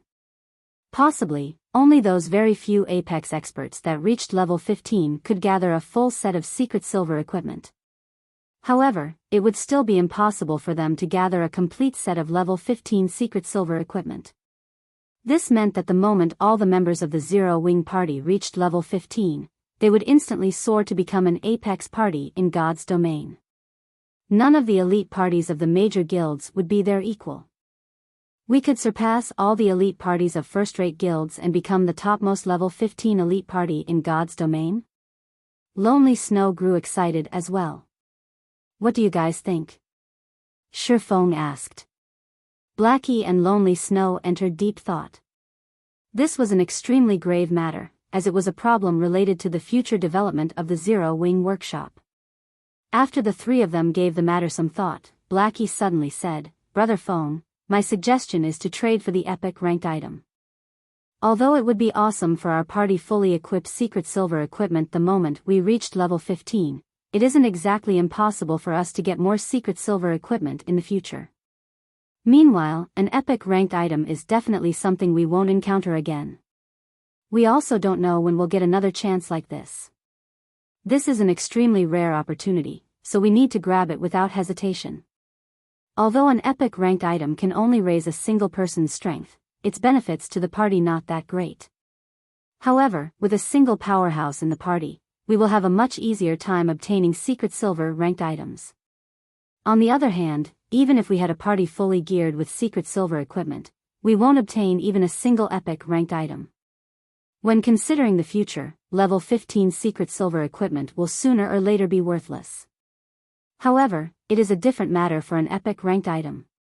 It can bring us longer-lasting benefits. I also agree. To a large guild, the improvements brought about by an epic ranked item might not compare to over 100 pieces of secret silver ranked items. However, these large guilds are still willing to use hundreds of secret silver ranked items to trade for just a single epic ranked item. The reason being, although having 100 or more secret silver ranked items could temporarily increase our strength, what about the future? Leader, I think we should exchange for an epic ranked item instead. Blackie and Lonely Snow exchanged looks with each other. They had both given Shifeng their most earnest opinions. They both believed that, once Shifeng grew stronger, by the time they reached level 15, he could outfit them with a pile of good equipment. So, why should they carry out an action that was the equivalent of killing the chicken to get the egg? I get it. I'll take a look and see whether or not the epic ranked items available for trade will be of any help to us in the future. If they are useless, then I'll exchange for a dozen or so fine gold ranked items. Shifeng nodded his head. In reality, Shifeng had thought of this matter as well. However, he couldn't be too selfish either. Compared to a fragmented legendary ranked item, an epic ranked item was not as important. Hence, when trading for other items, he needed to consider everyone else's opinions. After all, this was a result that was only possible through everyone's joint efforts. Young adventurer, here is the list of items. Have a look, and simply tell me whichever items you wish to trade, Faust said with a stiff expression. He truly did not expect the young fellow before him to be so powerful. To actually obtain the heavenly dragon's breath that he had treasured for so many years. He had not been willing to sell it in the past, even when someone offered 30,000 gold coins. Yet, today, he was trading it away for only 1,000 golden fish. Shifeng looked at the list of items, discovering that there were 3 additional epic ranked items available for trade. There was a necklace called Heart of Light, a longbow called Starchaser, and a staff called Mavis's Guard. As for the dark gold ranked items and fine gold ranked items, there were a ton of them available. Almost every kind of item was available. However, the item that aroused the most attention was still the fragmented legendary ranked item, the Heavenly Dragon's Breath. It was needless to be mentioned that the Heavenly Dragon's Breath had to be purchased. As for the remaining 3 epic ranked items, one of them was a longbow, a weapon for rangers, and it was useless to their current party. Hence, only the necklace and staff remained as options. However, when Shifeng looked at both the attributes of these items, he was instantly speechless. He could not decide which item would bring the greatest personal improvement to his party. Which one should I choose? Shifeng's gaze kept switching between the 2 epic ranked items before him, indecisive. Faust only revealed a smile at this sight. What he loved watching the most was the distressed appearance of young people. After hesitating for a long time, Shifeng suddenly recalled a name in his memories from long ago. This name had once resounded throughout God's domain. However, after going through the ravages of time, this name slowly became unknown and forgotten. Esteemed Lord Faust, I wish to exchange for the Heavenly Dragon's Breath, Mavis's Guard, and this level 15 secret silver ranked ring, the Ring of Glory, Shifeng said. How do you know about this matter? Listening to the items that Shifeng wanted to exchange, Faust was instantly dumbfounded. He fixedly stared at Shifeng, asking in disbelief.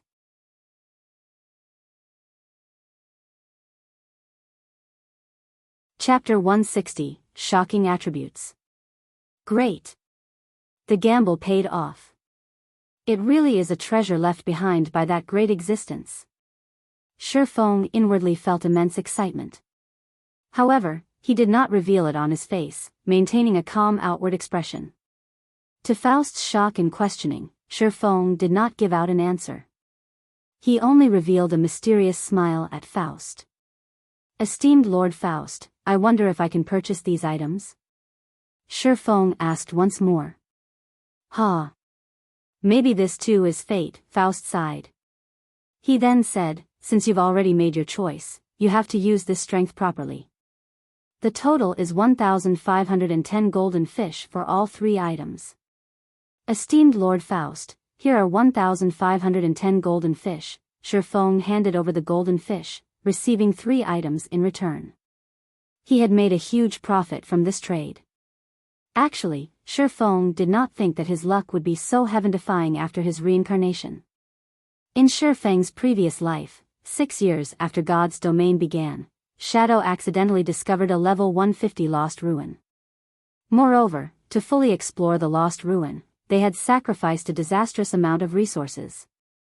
However, they did not obtain anything significant from this exploration, only managing to find a golden book on a goddess statue.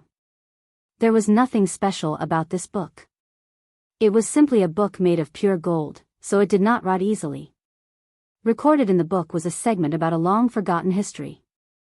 Meanwhile, one of the phrases within the book contained the name, Mavis. During that ancient era, Mavis was likened to a god, and she was referred to as the god of light. Compared to the strange old man, Faust, Mavis was much stronger. Aside from that, Shifeng had not a clue about who Mavis was. Even so, an item left behind by a legendary existence much stronger than Faust would not be an ordinary item. Meanwhile, Blackie and Lonely Snow stood silently in confusion as they watched Shifeng. They did not understand why Shifeng was so joyful. However, listening to Faust's words, they faintly felt that they had gained a great advantage from the trade. Young man, seeing that fate has allowed us to meet, let me give you a warning. The magic weapon in your hand is extremely terrifying. Sealed within the magic weapon is the curse of the Black Dragon King, which even I will not face. This curse is extremely formidable, and even if the lucky stone suppresses it, sooner or later, you will have to face it. Faust's caution was grim. He then continued, saying, while you allow your magic weapon to absorb more power, you also strengthen the curse suppressed within the weapon. Remember that a magic weapon is a double-edged sword. If you wish to obtain extraordinary strength, your will must be extraordinary as well. Otherwise, strength will, soon or later, devour you whole. Maybe, this is also fate. Although the heavenly dragon's breath is only a fragmented item, it could still, more or less, aid you in resisting your magic weapon's backlash.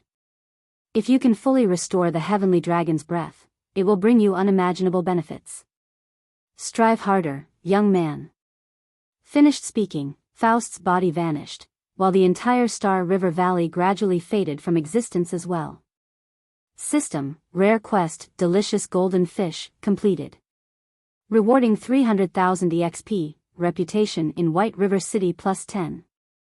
Shifeng instantly rose to level 12, a golden glow enveloping his body.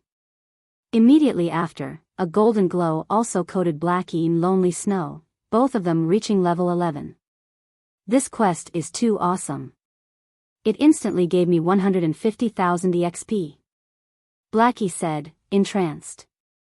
Lonely Snow also nodded, saying with a smile, I also received 140,000 EXP. With this, our Zero-Wing party dominates the top 3 positions of White River City. If others know of this, our Zero-Wing workshop will become famous.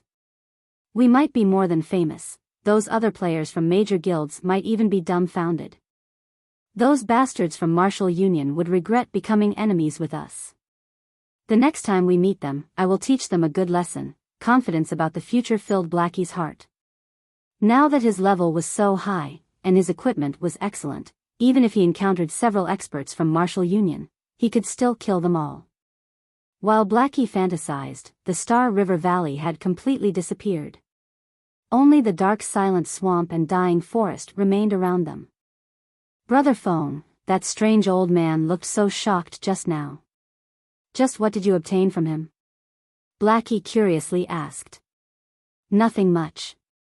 I got the fragmented legendary ranked item, the Heavenly Dragon's Breath, an epic ranked staff, Mavis's Guard, and a secret silver ranked ring, the Ring of Glory. Shifeng shared the information of the items with the other 2. Heavenly Dragon's Breath, ring, fragmented legendary rank. Equipment requirement, Strength 200, Agility 200, Intelligence 120. Strength plus 40%, Agility plus 40%, Intelligence plus 30%, Endurance plus 30%. Movement speed plus 20%. Attack speed plus 30%. Ignore levels plus 10. All item level requirements reduced by 10 levels. Additional skill 1, Dragon's Authority. Suppress all enemies in the surroundings with the might of the Heavenly Dragon, inflicting the fear status onto enemies within a 30-yard distance, reducing their attack power by 20%, attack speed by 20%, and movement speed by 20% for 1 minute. Cooldown, 3 minutes. Additional skill 2, Dragon Breath. Inflict 6x damage in a 305-yard line in front of you. There is a 20% chance to induce the fainted state for 2 seconds. Cooldown, 5 minutes. Additional skill 3, Heavenly Dragon's Power. Allows the user to temporarily possess the power of the Heavenly Dragon, increasing HP by 300%, strength by 100%, and defense by 300%, and grants immunity to all controlling effects for 2 minutes. Cooldown, 3 hours. The Dragon Slayer Mechasero once owned the Heavenly Dragon's Breath. It was originally a legendary ranked item possessing the suppressed strength of the Dragon tribe. Due to damage resulting from a war between gods, its might has greatly decreased. However, the heavenly dragon's breath possesses an incomparably strong magic power and possesses the potential to restore itself. Its past glory may be restored with 3 magic stars and 1 dragon's heart. Current restoration, 0/4. Mavis's Guard, Staff, Epic Rank. Level 1, Level 60. Equipment requirement, Intelligence 80. Attributes adjust according to user's level. Magic damage plus 20%. Maximum mana plus 20%. Mana consumption minus 10%. Ignore levels plus 10. All magic type skills plus 2 levels. All item level requirements reduced by 10 levels. Additional passive skill, Spear of Light. There is a 15% chance to trigger this skill when attacking, launching a Spear of Light at the target and causing 200% magic damage. Additional skill 1, Guardian of Light. Grants a target immunity to all magic damage, reduces physical damage by 80%, and recovers 5% HP every second for 20 seconds. Cooldown, 20 minutes. Additional skill 2, Stars of Light. Deals 500% magic damage to targets within a 5-yard radius, or deals 300% magic damage to targets within a 20-yard radius. The damage scales up by 10% every second for 15 seconds. Cooldown, 30 minutes. Mavis's Guard was once a staff blessed by the god of light, Mavis. It possesses incomparably powerful magic. However, due to the limited materials used to make the staff, it is unable to display its full might. Its maximum level can increase to level 100 if a master forger uses 5 radiant god steel to reforge the staff. Ring of Glory, Ring, Secret Silver Rank. Level 15. Equipment requirement, Intelligence 40. Intelligence plus 24, Vitality plus 15, Endurance plus 10, Strength plus 8, Agility plus 8. Increases damage of all light-type magic by 15%. These are a fragmented legendary ranked item and an epic rank item. Aren't they too OP? Blackie and Lonely Snow's eyes nearly popped out of their sockets when they saw the attributes of the 3 items. Previously, they thought that the attributes of a secret silver weapon were already powerful. Only now, after seeing these attributes, did they understand that no matter how strong you were, there would always be someone stronger than you. In the face of fragmented legendary ranked items and epic ranked items, secret silver ranked items were simply trash.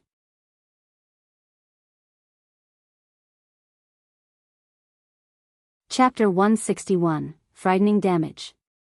Seeing these items' attributes, even Shifeng himself was greatly shocked. It was the first time he had witnessed the attributes of a fragmented legendary ranked item. In his previous life, the attributes of fragmented legendary ranked items were all kept secret by their respective owners, so others could only guess the actual attributes. He truly did not think that the heavenly dragon's breath would be so powerful. Instead of increasing a fixed amount of attributes, it had a percentage-based increase of the user's attributes. It was no wonder the powerhouses who possessed legendary ranked items claimed that only a powerhouse could use the full potential of such items. Even if a weakling obtained one, the bonuses would not be significant. If Shifeng could equip the heavenly dragon's breath right now, with his current attributes, he could easily kill a level 20 elite player. Unfortunately, with the equipment requirements of 200 strength, 200 agility, and 120 intelligence, Shifeng could only helplessly stare at it. Right now, his strength was only at 111 points, with only 123 points in agility, and a measly 50 points in intelligence. He was still far from possessing the required attributes. With the magic weapon he possessed, he would obtain 2 more free attribute points than other players for each level up. Even so, if he wished to equip the heavenly dragon's breath, he needed to be level 20, at the very least, and own a full set of level 20 fine gold equipment. Blackie, see if you can equip Mavis's Guard and the Ring of Glory. Shifeng handed the 2 pieces of equipment to Blackie. Shifeng had made considerations when he chose these 2 pieces of equipment. He could not always carry everyone in the party, as he still had many things he needed to tend to. However, if he wanted his party to level up quickly, the party needed a powerhouse to lead it. Meanwhile, the matter regarding an epic weapon was extremely important. The person he could trust the most was Blackie, so he could feel secure passing both the Mavis's Guard and Ring of Glory to Blackie. With the improvement brought about by these two pieces of equipment, Blackie's damage output might even surpass his own. After all, his magic weapon was currently only the equivalent of a dark gold weapon. It was still a distance away from rivaling an epic weapon. Moreover, Blackie was a mage class, and Blackie's grinding speed was originally faster than his. In addition, the skills Mavis's Guard granted were extremely powerful. Blackie would have a much easier time leveling up the party than he would. Alright, then. At first, Blackie hesitated. He felt that he did not possess the qualifications to wield this epic weapon in the least. However, looking at Shifeng's serious attitude and trust, he nodded his head earnestly. Although the requirement of 80 intelligence was very high, Blackie was already level 11. His character's attributes massively increased. He also had a few pieces of secret silver equipment. After he added all his attribute points he received from leveling up into intelligence, he just barely reached the staff's requirement, managing to equip Mavis's Guard. Right now, Mavis's Guard was a level 11 epic ranked staff. The staff increased numerous attributes. There was also an additional critical attribute that gave a 20% chance of magical attacks achieving a critical hit. It was much more powerful than Blackie's original goal. Mavis's Guard also reduced the level requirement for equipment by 5 levels. After Blackie equipped the Ring of Glory and the previously obtained level 15 mage class mysterious iron equipment and bronze equipment, he was completely born anew. He now gave others a faint oppressive feeling. This isn't real, right? My intelligence has reached 186 points. Blackie exclaimed, looking at his attribute panel. Compared to before, the 186 intelligence was more than double what he had before, not to mention the increase in his magic damage. His overall attributes had exceeded even the currently most powerful mage class by at least twofold. He could possibly one-shot a properly geared level 10 MT. Too powerful. Lonely Snow gazed at Blackie's dazzling attributes with admiration. Even so, he would not feel jealousy over Blackie. After all, this was a natural matter as he had only recently joined Zero Wing Workshop. Just the aid he received in leveling up and the amount of secret silver equipment were already unimaginable, not to mention receiving an extremely important item such as an epic ranked item. On the other hand, it would be extremely strange if he received an epic ranked item that he could use right now. Moreover, when Lonely Snow looked at Shifeng's carefree reaction as he gave Blackie the epic ranked item, he knew that, as long as he performed well in Zero Wing Workshop, there was bound to be a day where he could obtain his very own epic ranked item as well. Hence, he did not need to be jealous over Blackie. An epic weapon is as frightening as expected, Shifeng said with a smile, looking at Blackie's attributes. Normally, an epic ranked item's level would grow along with its user. Only when Blackie reached level 60 could he display the true potential of Mavis's protection. The potential displayed by the level 11 Mavis's Guard was but the tip of the iceberg. Moreover, Shifeng knew of plenty of locations which hid epic ranked items. However, he did not have the ability to retrieve them right now. He also did not have a powerful team, so he had no way of obtaining those epic ranked items at the moment. He could only wait until his workshop developed before setting out to claim them. Brother Feng, let's go kill some elite monsters. I want to see the awe of an epic weapon. Blackie looked at Shifeng, restless with anticipation. Fine, let's go look for some, then, Shifeng replied with a smile. During that year when he held his first epic ranked item, he, too, was as excited as Blackie right now. He had been extremely eager to test out his strength on powerful monsters. Very quickly, under Shifeng's leadership, the trio located a level 17 rare elite, the Swamp Lizard. Swamp Lizard, rare elite. Level 17. HP 200,000/200,000. I'll lure it over. Lonely, try to restrict it as it attempts to spit out gray fog and use caution. Blackie, pay careful attention while you kite it. Make sure you maintain your distance from it, Shifeng spoke in the party chat. The swamp lizard was the most challenging rare elite in the Silent Swamp.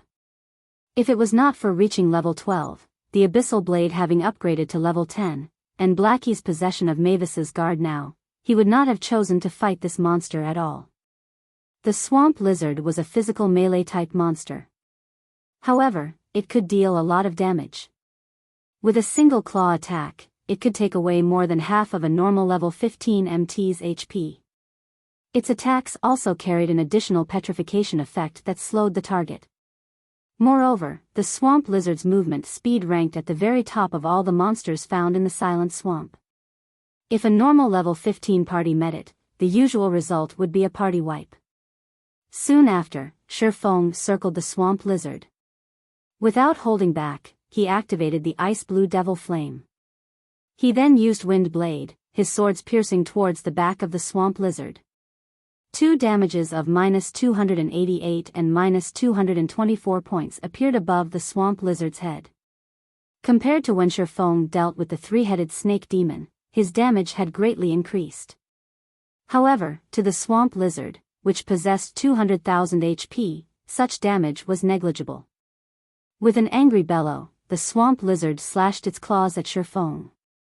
Shifeng dodged to the side, sending a level 7 chop slashing towards the swamp lizard's waist. A damage of -1058 popped up above the swamp lizard's head. The swamp lizard immediately released a pained wail. Its steel-like tail turned into a black shadow as it swiped at Shifeng. Shifeng quickly reacted. He leaped into the air and dodged the attack, distancing himself from the swamp lizard at the same time. Lonely Snow took this chance to use charge on the swamp lizard, interrupting the swamp lizard's follow-up attack.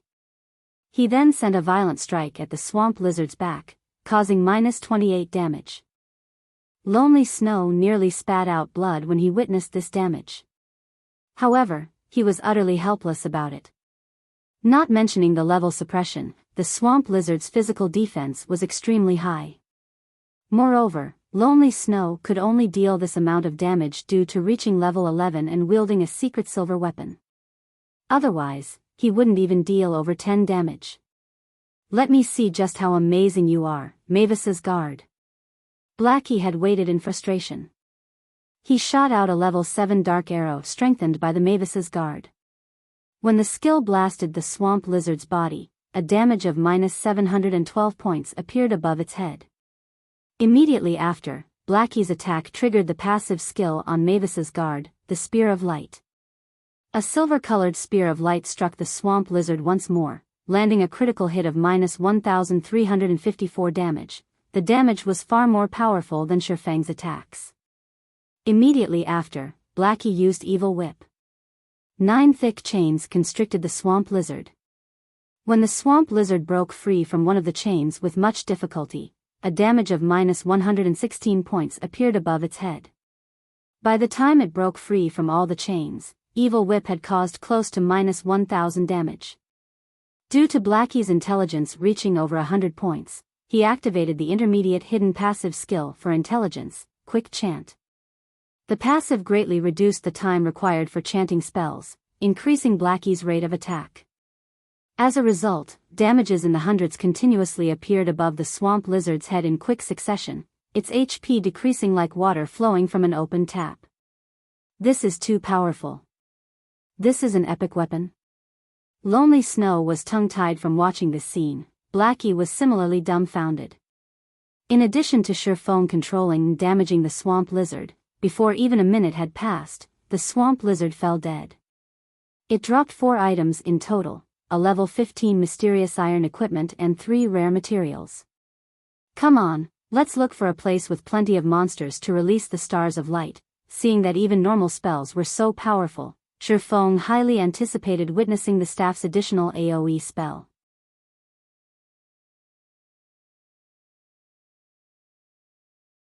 Chapter 162, Chieftain One-Eye.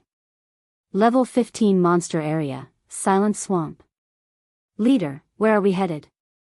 Brother Feng, wasn't there a herd of swamp hippos just now? Blackie and Lonely Snow followed after Shifeng all this time, moving deeper into the silent swamp. They could not figure out just what kind of monster Shifeng intended to test the Stars of Light on. The Stars of Light has a cooldown of half an hour. It would be a huge waste to use it on just a group of level 15 common monsters. Right now, we're going to a place with monsters that are much stronger and more numerous, Shifeng explained. Even the level 17 rare elite swamp lizard died with ease. It was obvious just how high Blackie's damage had become, not to mention a skill like the Stars of Light. The skill could possibly one-shot the level 15 swamp hippos with only 2000 HP each. That would not properly display the true might of the Stars of Light. Only by seeing the skill's full potential could Shifeng make an accurate judgment. He could then let Blackie lead the others to the most suitable high-level monster area to level up. That way, be it Martial Union or Underworld, neither could locate Blackie and the others, much less surround them. Under Shifeng's lead, after the trio reached the core area of the silent swamp, they discovered a large, naturally occurring, marsh. All around, there were a total of 5 groups of level 20 swamp rhinos. Occasionally, they spotted a few level 20 elite twin-horned rhinos. There was also a small island situated in the middle of this large marsh, and a gigantic figure laid flat on this island. This gigantic figure was a 2-story tall rhino. From a distance, the trio could vaguely see the information of this large rhino. It was a monster named Rhino Chieftain One-Eye. Brother Feng, isn't this a little too dangerous? Witnessing so many level 20 rhinos gathered together, Blackie felt his confidence waver. Swamp Rhino, common monster. Level 20. HP 3 200/3 200. Twin-horned rhino, elite monster. Level 20. HP 17 500/17 5000. Rhino Chieftain One-Eye, special elite. Level 20. HP 50,000/50,000. Common monsters were still fine. However, it would be extremely dangerous to tangle with elite monsters, not to mention special elites. Even if Shifeng were very powerful, and his movements extremely agile, when surrounded by so many monsters, he would still meet his end. Only here can the Stars of Light display its true might. I'll think of a way to lure even more monsters, so choose when you cast the spell carefully. Shifeng surveyed his surroundings, his mind planning his route. Leader, this is too dangerous. On the off chance that we die, it would be a huge loss, Lonely Snow opposed. The monsters here were not numbered in the 20s or 30s, but in the hundreds. Every one of them could trample a level 15 player with ease, not to mention the elite monsters or the special elite monster. Moreover, with their currently low levels, the monsters would have an easier time discovering them. They could easily be surrounded, and at that time, only death awaited them. If I activate a speed scroll, my speed will be faster than theirs. However, when I lure all of them over, Blackie, I need you to use Guardian of Light on me, then use Stars of Light. You don't need to panic. Just maintain a calm heart, and you will be fine. Seeing Blackie's nervous expression, Shifeng spoke with a smile. I get it, Blackie nodded, suppressing the panic in his heart. Soon after, Shifeng sent Blackie and Lonely Snow to a slightly elevated location. On his own, Shifeng activated a speed scroll before rushing towards the rhinos. The rhinos immersed in the marsh quickly discovered the intruder. After all, Shifeng's level was simply too low. He was only level 12, and there was a huge distance from level 20. In addition, Shifeng did not attempt to hide his movements in the least, making it even easier for the monsters to discover him. Within moments, over 20 rhinos stood and rushed towards Shifeng. Although the marsh did not reduce movement speed by half, it still reduced it by 30%. Fortunately, this movement speed reduction was also effective against the rhinos. Now that Shifeng had used a speed scroll, catching up to him was impossible. Shifeng followed along the route he had planned before and circled the central island. He intended to lure all the rhinos in the marsh, aside from the one atop the central island.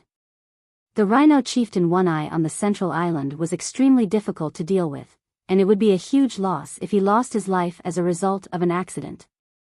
Hence, Shi Feng had no intentions of luring it. Brother Feng. Leader's movement technique is truly powerful. If I were in his place, those rhinos would have already turned me into meat paste. Standing on high ground, Blackie and Lonely Snow watched Shi Feng use various movements and methods to dodge the attacks from the group of rhinos. They could not help but wipe away the sweat permeating their foreheads. The number of rhinos Shi Feng lured grew larger and larger. He had only run half the distance, yet, he lured over 100 rhinos. Every time he dodged an attack, the rhinos would dangerously scrap past his body. However, after witnessing this scene repeat itself over and over, Blackie and Lonely Snow discovered that Shi Feng successfully dodged every single time. He would always dodge the attack at the very last millisecond. He relied purely on technique to do so, and there was not a hint of luck or coincidence at all.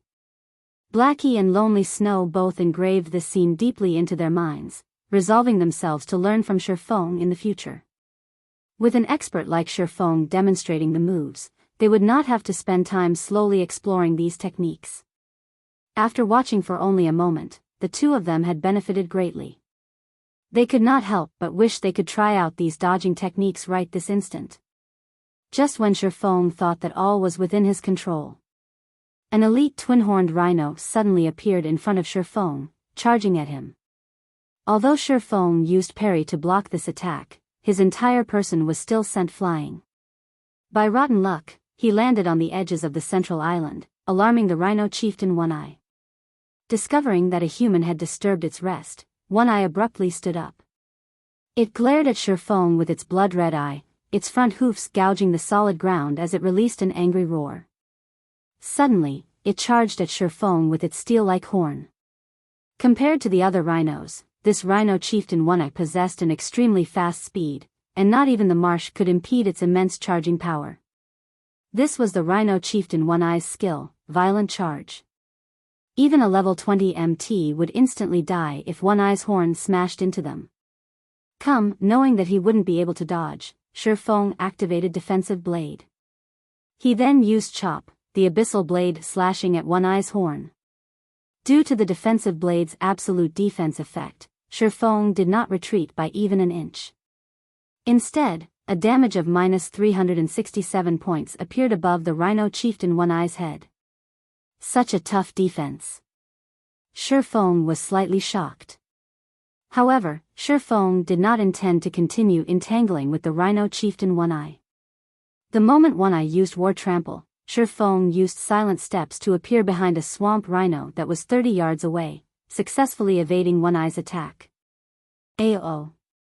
One Eye became further enraged when it saw that its target had evaded. It immediately charged at Shi Feng.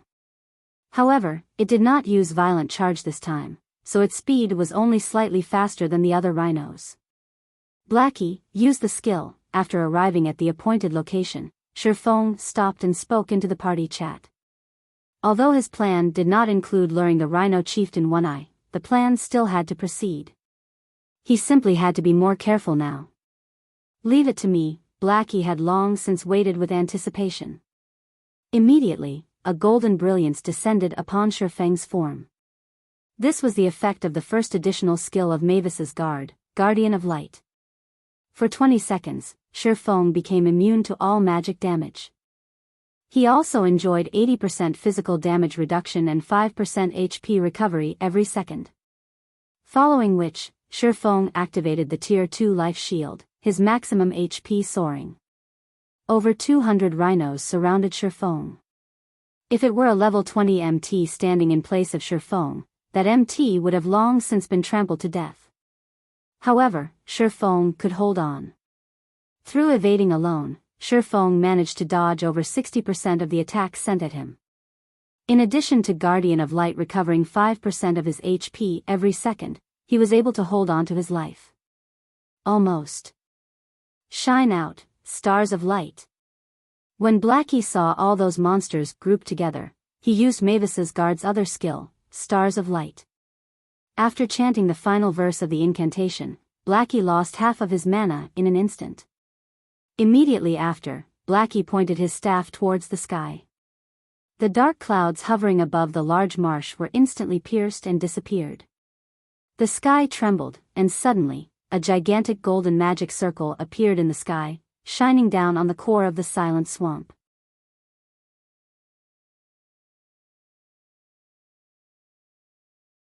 Chapter 163, Mad Leveling.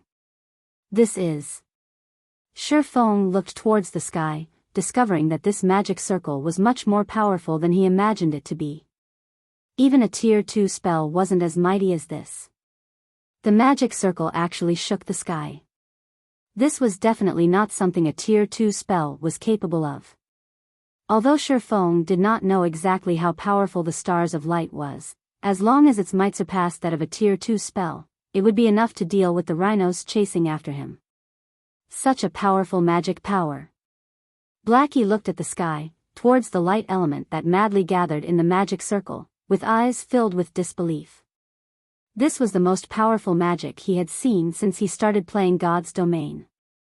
As the magic circle in the sky gathered an endless amount of magic, the rhinos on the ground panicked. They started sieging Shifeng desperately from all corners in an attempt to dispel the fear in their hearts. As a result, Shifeng had to deal with the simultaneous attacks from over a dozen swamp rhinos. The space available for him to evade was extremely limited. Fortunately, he had a physical damage reduction of 80%, and he could generate 5% of his HP every second. Faced with no chances of dodging the incoming attacks, Shifeng abruptly leaped into the sky and activated the ice blue devil flame. The clear blue flame instantly covered his body, while the power of thunder and fire gathered around the abyssal blade. Thunder flame explosion. The moment the abyssal blade struck down, thunder and fire engulfed and devoured all the monsters within a 5-yard radius.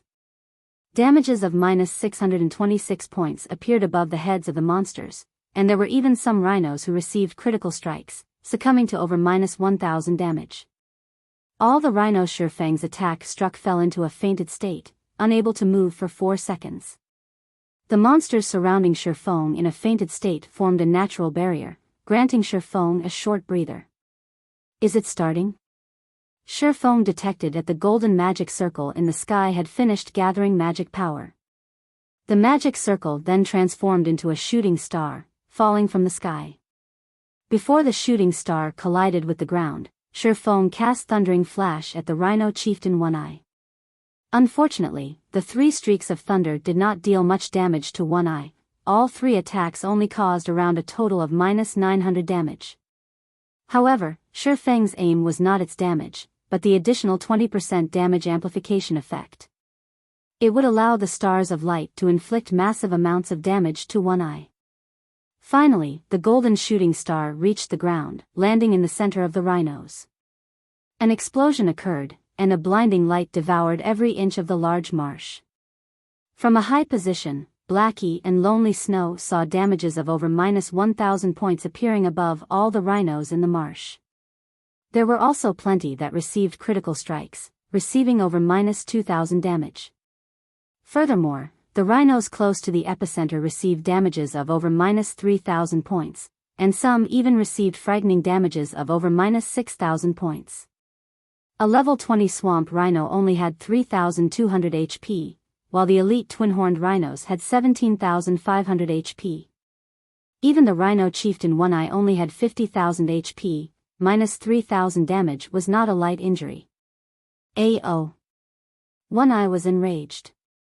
It immediately directed its furious gaze at Blackie. It was not just the Rhino Chieftain One Eye. All the other rhinos also redirected their rage to Blackie, as the damages Blackie caused were simply too high.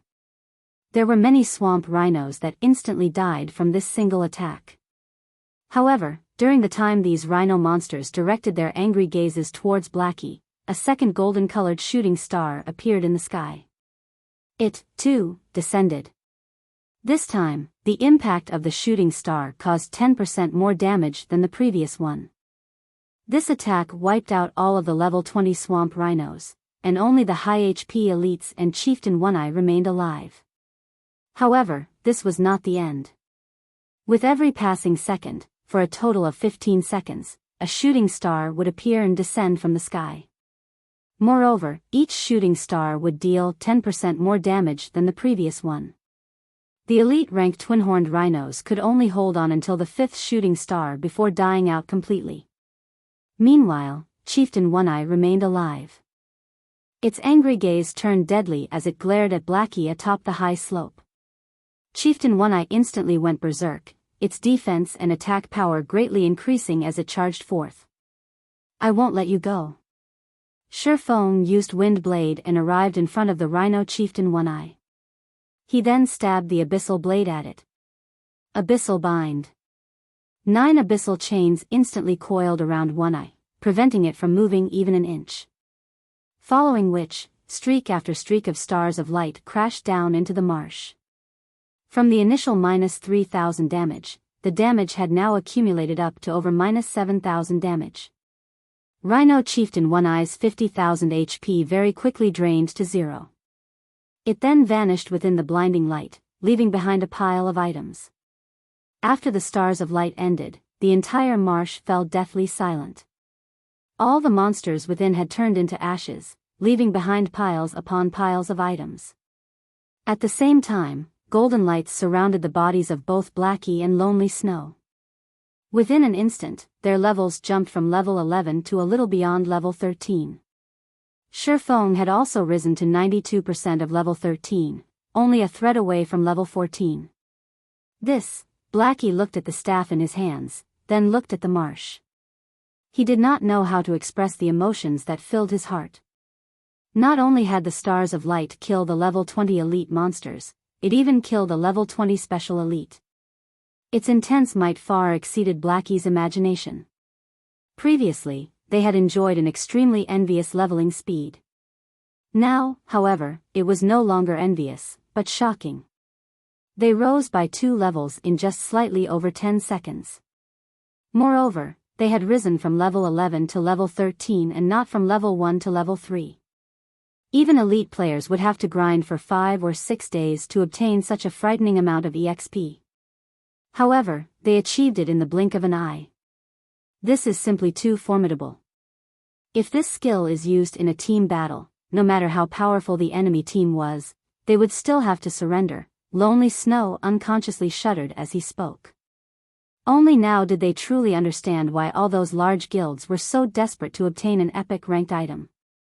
Even if they had to sacrifice countless members, they would still willingly choose to overwhelm those powerful monsters with the lives of their people.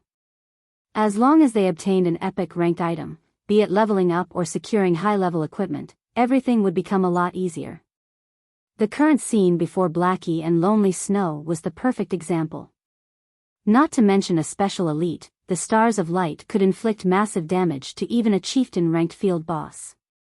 This was definitely not a feat that a party, fully equipped with secret silver equipment, could achieve. The aid rendered by an epic ranked item to a workshop's development was simply immense. It far outstripped the usefulness of more than 100 secret silver ranked items. The massacre the Stars of Light caused yielded Shifeng's group with plenty of level 15 to level 20 bronze and mysterious iron equipment. There were also plenty of varying gemstones. At the very least, the total value of all these items was 10 gold coins or more. It's finally over. Shifeng let loose a relieved breath. If it were not for the Stars of Light, he definitely could not contend with a level 20 special elite that went berserk. However, he managed to verify the prowess of the Stars of Light personally. He could now send Blackie and the others to the level 22 map, the Crystal Forest, to level up. The drop rate for gemstones in the Crystal Forest was much higher than in the Moonlight Forest. Not only could they level up quickly, but they could also earn a lot of money and extremely precious gemstones and equipment. Moreover, it would be impossible for their enemies to locate Blackie and the others, killing 3 birds with 1 stone. After the trio tidied up all the loot, Shifeng intended to make a trip back to town to clear up his inventory. "Leader, the situation you wanted me to investigate has already occurred. Several guilds have started taking action. Should we start taking action now?" Kola, who was in Red Leaf Town, suddenly contacted Shifeng, his face filled with excitement. Great! Just in time. I've waited a long time for this moment. Our Zero Wing workshop should also start taking action now. Shifeng smiled brightly. It's about time we show off Zero Wing workshop's strength.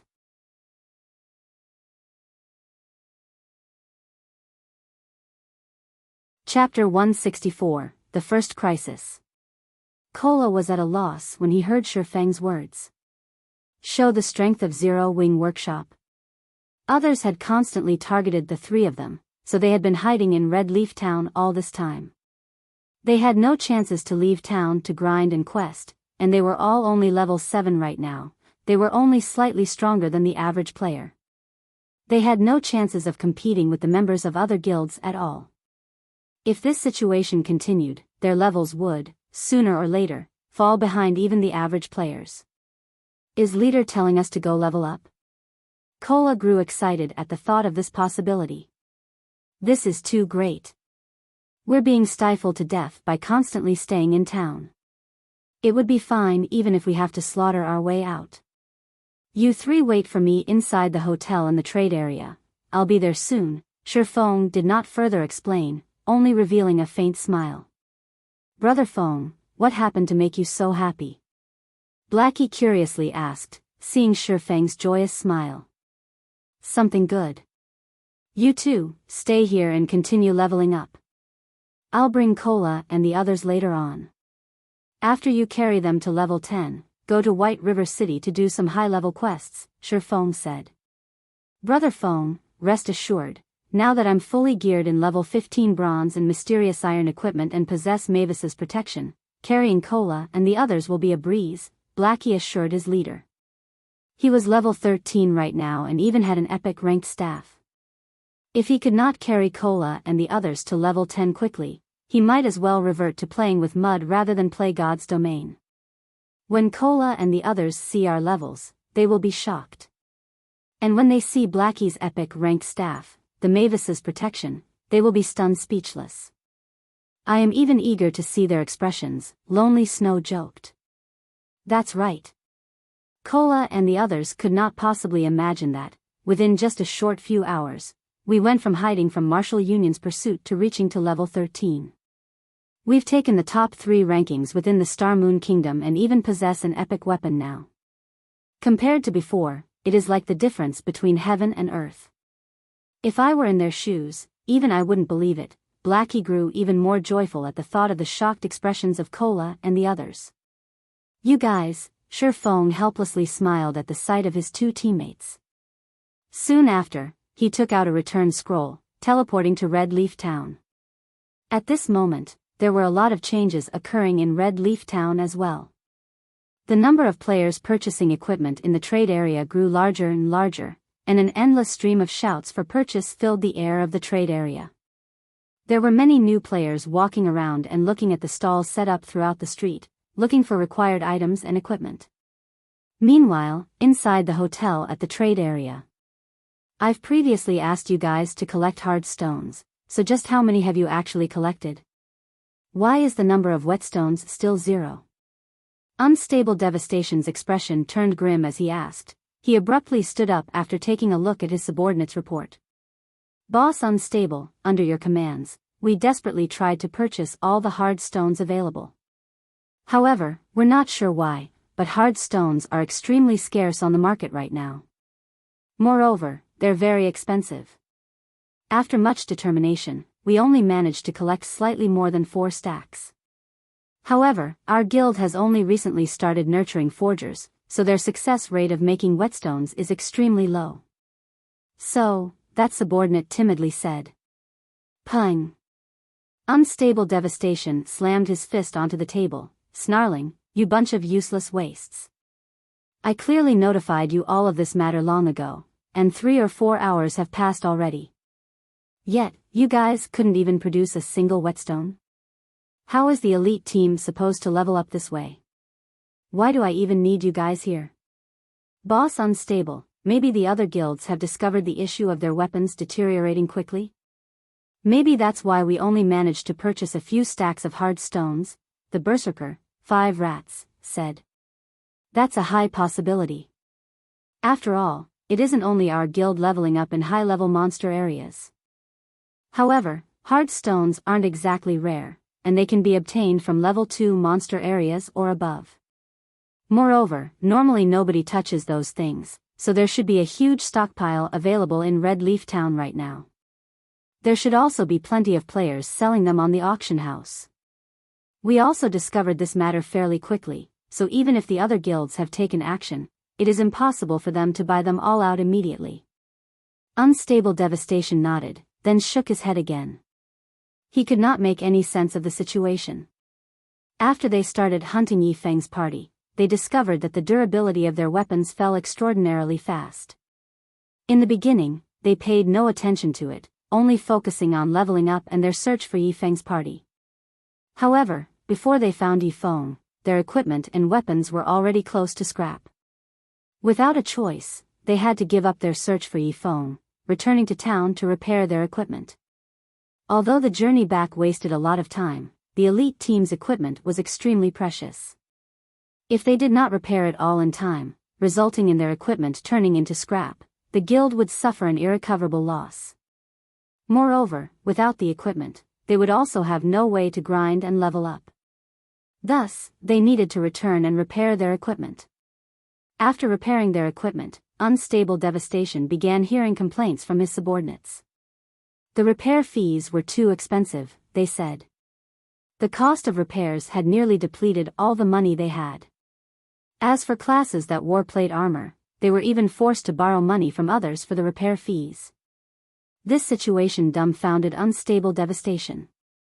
These players were all elites amongst elites. Normally, they carried a lot of money on their persons, and they were considered wealthy. However, their wealth was not enough to cover the fees. Unstable Devastation quickly discovered the crux of the problem. The lower the remaining durability of a piece of equipment was, and the higher the level of the equipment was, the more expensive the resulting repair fee would be. Grinding high-level monster areas greatly depleted equipment's durability. Making a trip to and fro from town to these high-level areas also required them to waste at least 2 to 3 hours. Moreover, they could, at most, stay for 3 to 4 hours at these high-level monster areas before they needed to return to town to repair their equipment. This meant that they had to spend almost half their time in God's domain just traveling. As a result, the time needed for a single level up almost doubled. If they could negate the travel time, their leveling speed would surpass the other players.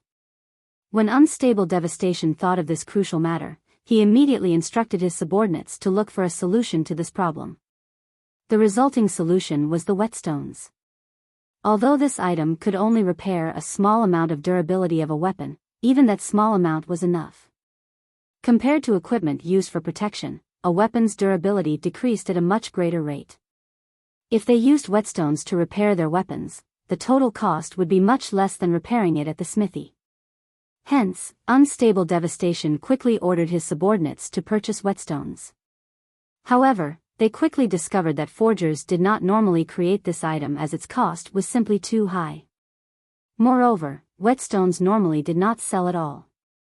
Unstable Devastation could only take a step back once again, and instead, choose to purchase hard stones, the materials required to make whetstones. Hard stones were also relatively cheap items.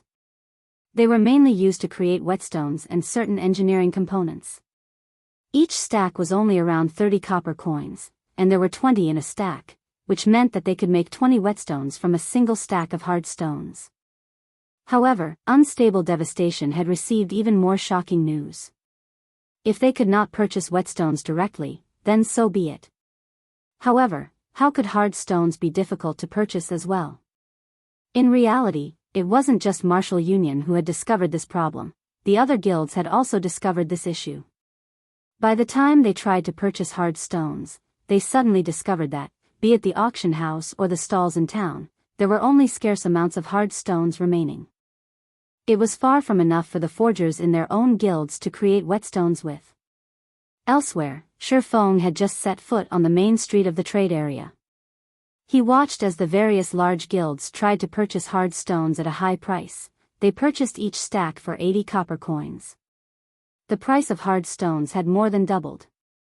Immediately, Shifeng felt an intense joy in his heart. The moment he had long awaited had finally arrived. However, this was only the beginning. He still wanted to add oil to the fire, causing the price to soar sky high.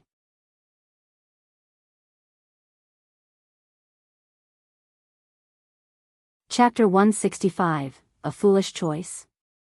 Shifeng completely ignored the high prices these guilds were willing to pay. He headed to the appointed hotel directly. He had stockpiled hard stones for so long, to the point where he had purchased 90% of the hard stones available in White River City. Thus, he would not reveal his hand just for this little bit of profit. Right now, the danger of equipment durability was only beginning. Along with the constant increase of players' levels, they would head towards monster areas of a higher level. Very quickly, players would discover the problem regarding their equipment durability and the importance of whetstones. If they did not possess whetstones, it would greatly affect their leveling speed, and as a result, others would increase the gap between them. This result had caused the demand for whetstones to soar. They were as popular as the commonly used regeneration potions and mana recovery potions.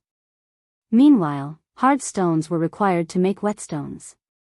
Along with the growing demand for whetstones, the prices of hard stones would still increase by several folds.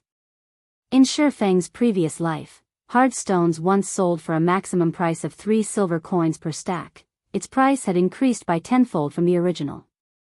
Right now, due to God's domain's evolution and the investment of major corporations, the available resources were more precious than in Shifeng's previous life. Most likely, the prices of hard stones would increase to record highs. The current price of 80 copper per stack was only the beginning. Red Leaf Town, Trade Area, Black Rose Bar. At this moment, Fire Dance had gathered her entire team to discuss matters regarding the team's future development. Fire Dance's team often frequented this Black Rose Bar, as it occupied a more secluded region. Very few players came to this place. Thus, this place became the gathering spot for Fire Dance's team. Every time they completed a dungeon raid or obtained some precious item, they would come to this bar to celebrate. Fire Dance, we understand what your intentions are. However, I will still tell you the same thing. We are only playing God's domain to pass the time, and we don't have any great ambitions. We prefer to be free, and we aren't planning to earn any achievements through God's domain. If you want me to join that person called Yifeng's team, I can only tell you that I'm sorry. That's right, Fire Dance. If it were a normal situation, maybe joining would be fine.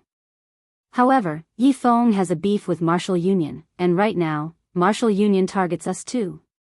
Martial Union has already put out the word that, if we do not sever our relations with Yifeng and apologize to them, we won't ever need to think about leaving town to level up and quest. If we leave town, they'll just kill us and send us back. If we join Yifeng's team, won't we end up in an even worse situation? That's right. Martial Union is just too powerful right now. There is no way Yifeng can establish himself in Red Leaf Town. If you want us to join Yifeng's team, I can only look for another way out of this. I, too, share this opinion. We have lost a lot of our levels, and our average right now is only level 5. We can only apologize to Martial Union if we want to have the possibility to continue mingling in Red Leaf Town. If we join Yifeng's team, we'll truly be finished. According to my investigations, the Martial Union branch in Red Leaf Town is completely under the control of that person called Unstable Devastation. He has gathered all the players from Martial Union in 5 different towns to Red Leaf Town, and he is prepared to go all out developing in Red Leaf Town. There are many experts from Martial Union in Red Leaf Town right now. Their guild's treatment is generous, and its development rate is impressively fast. I heard that their member count has already exceeded 1,000, and amongst them, there are over 200 elite members. They are much stronger than before. Martial Union has the ability to constantly target us and prevent us from leaving town to grind and level up. We can afford to provoke them any longer. Even if we reach level 10 and go to White River City, Martial Union's member count would have exceeded 10,000 by then. It would only be a simple matter for them to deal with us. It was a mistake to provoke them right from the very beginning. Our only way out of this mess is to offer them an apology. Right, I agree as well. Our original goal in playing God's Domain was simply to mess around. We are completely different from the Yifeng who has embroiled himself in a fight with Martial Union. If you, Fire Dance, wish to join him, please don't drag us in as well. We don't wish to be under surveillance 24 hours a day. Fire Dance did not expect everyone to voice their opinions. They all expressed their refusal to join Shifeng's team, and they even wanted her to apologize to Martial Union. Ha. I understand. I'll only ask this one last time, then. If there are any of you willing to join Yifeng's team with me, please stand by my side. Fire Dance understood their troubles. Previously, they were all veteran gamers of virtual reality games.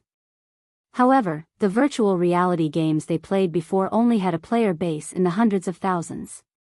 Even until the later stages of the game, a top-tier guild would only have several thousand members. On the other hand, God's Domain had made clear to them the true meaning of a large guild and the true power of a game with over 2 billion players across the globe. God's Domain was completely different from any other virtual reality games. It had utterly shattered their concept of virtual reality games, as it was practically a second reality. Previously, they didn't think there was anything special about the various large guilds. Only now did they truly understand how frightening a guild could be in a virtual reality game. Just the members of Martial Union inside a single town reached the thousands, and it was still increasing. If they reached White River City, their member count would break into the tens of thousands. A team of independent players like themselves could not afford to provoke such a large guild. Moreover, such a large guild like Martial Union was only an unrated guild. As for third-rate, second-rate, and first-rate guilds, they were tyrannical existences. Although Martial Union was a very frightening existence in Red Leaf Town, Yifeng's shocking performance had been deeply engraved onto Fire Dance's soul. She truly thought that she had wasted her time playing those other games before. Right now, only the thought of following Yifeng filled her heart. She wanted to get to know and experience the world of Apex experts. Fire Dance, wake up, alright? We will not follow you. Right now, our only way out of this mess is to apologize. Haven't you always dreamt of becoming an expert in God's Domain? If you continue fighting it out with Martial Union, you will head away from that goal. Stop being silly and acting foolish. After Fire Dance finished speaking, aside from Water Buffalo, there was not a single person who walked towards Fire Dance's position. They all had their heads lowered, feeling that Fire Dance was simply too foolish. She had truly been bewitched by the Yifeng for her to dig her own grave by joining him. Alright, since you guys have decided, Water Buffalo and I will join Big Brother Yifeng by ourselves. Fire Dance's mood sank after hearing everyone's decision. They had joined each other after much difficulty, dreaming of reaching some achievements in God's Domain. Yet, the result was such in the end. Soon after, Fire Dance opened her friends list, selected Yifeng, and contacted him. Previously, she had told Yifeng that she would contact him after speaking with her team. Now that everyone had finished their discussion, she had to notify him. Big Brother Yifeng, I'm done on my side, Fire Dance said, disappointed. Although she had long since guessed such a result, she originally thought that 3 to 5 others would follow her. Now, however, there were only 2 of them. She was too embarrassed to even speak of this matter. That's great. How many people do you have? If we have enough, we can raid a team dungeon. At this moment, Shifeng had just finished meeting with Cola and the others. He was prepared to focus fully on establishing a core team for Zero Wing. Before that, he sent Cola and the other 2 to visit the auction house to purchase some bags with larger capacities, a large amount of mana recovery potions, and some refreshments. He also asked Violet Cloud to join Blackie to grind and level up. However, he did not think that Fire Dance would contact him just in time. Her timing was impeccable.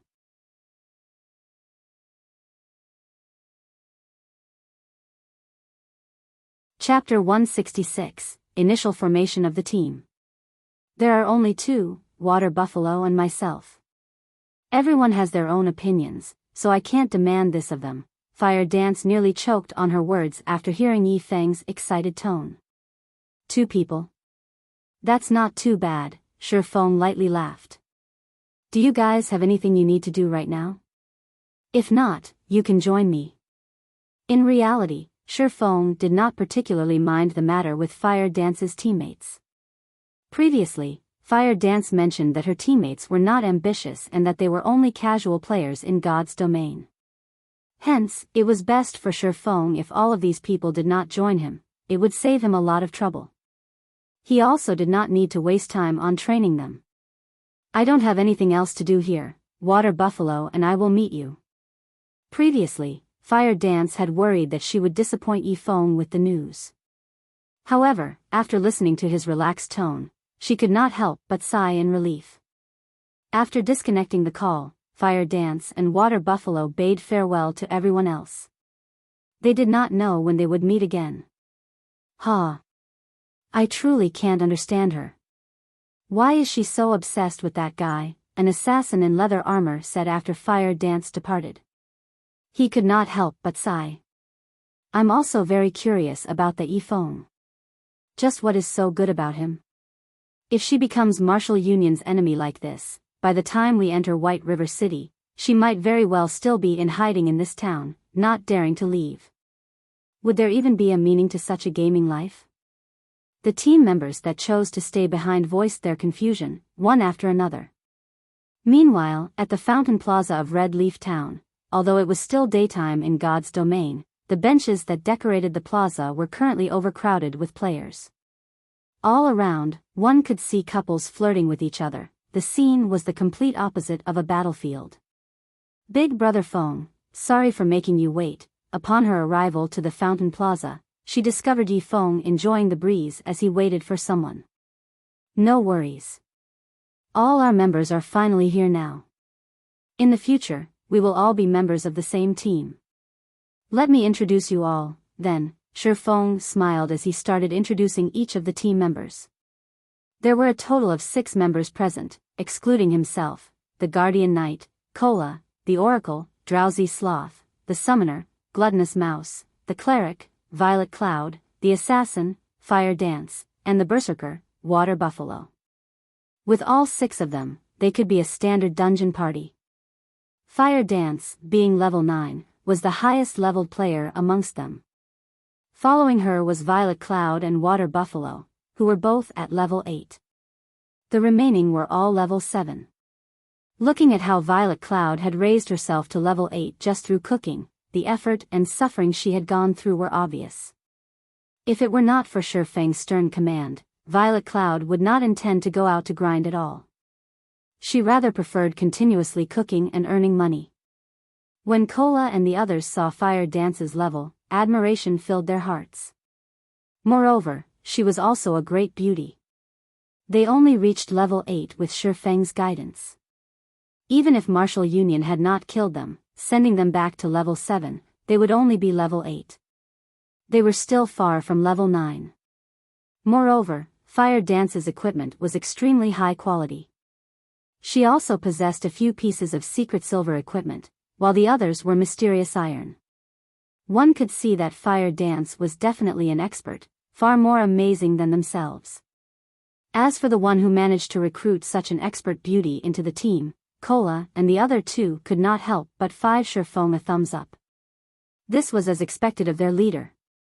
As for Shi Feng's level, nobody in the team could discern it, as Shi Feng had hidden his information with the demon mask. The others could only see unknown. However, nobody felt concerned about his actions.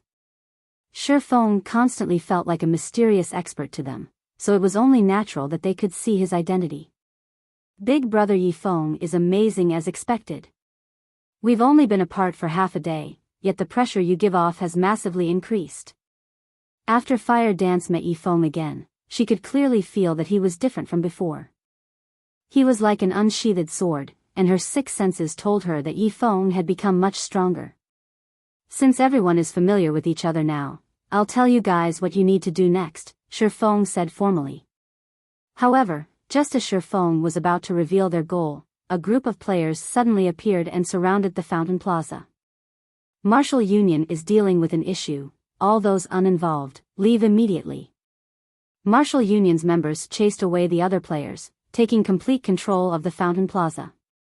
Yifeng, you've made me look for you for a long time now, a scholarly youth said as he stepped out from the crowd. This was unstable devastation.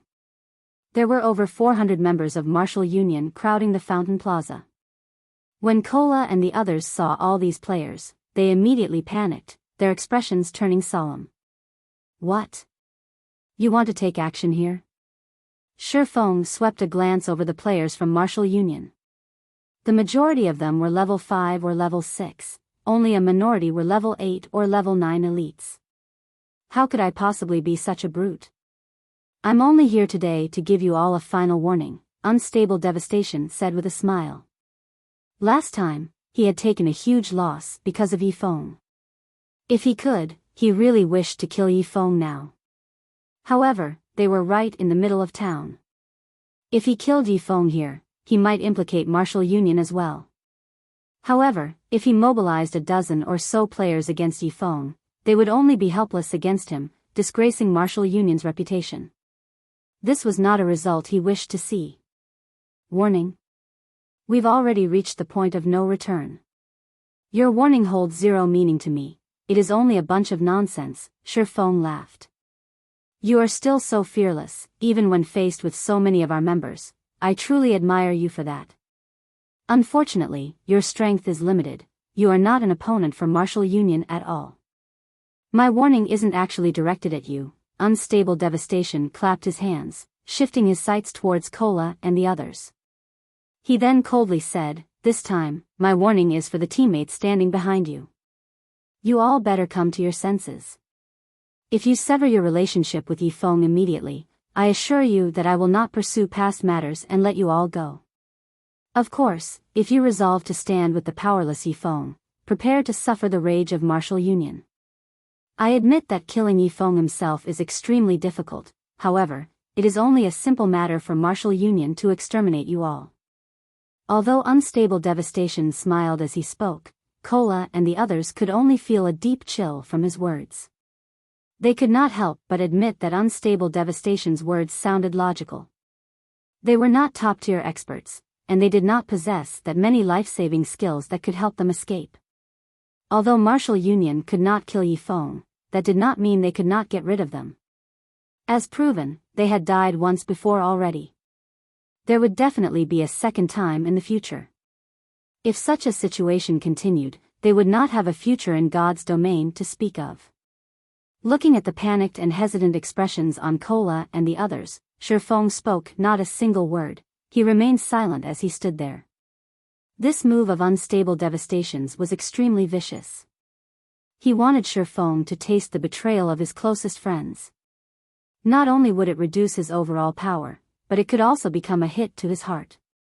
Unfortunately, Shifeng was no longer the arrogant brat that he used to be. On the contrary, he wanted to use this plan of Unstable Devastations to refine the members of his elite team. In the future, the team he led would have to face off against many powerful foes. If they could not handle the challenge before them right now, how could they succeed in the future?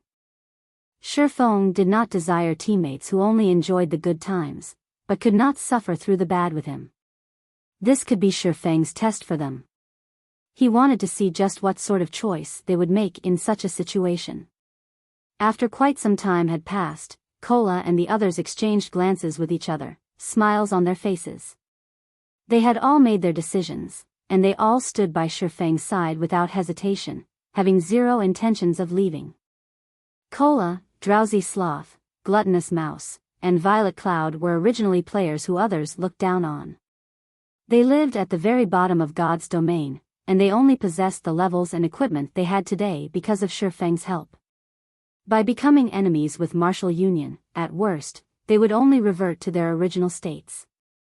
So, how could they possibly betray Shifeng in this sort of situation? As for Fire Dance and Water Buffalo, they had long since steeled their hearts to follow Yifeng. They wished to experience the world of top-tier experts, and faced with such a threat, they paid no mind at all. Unstable devastation, even in death, we would never betray our leader. If you have the ability, then come. Kola laughed loudly as he looked at unstable devastation. Good. Very well said.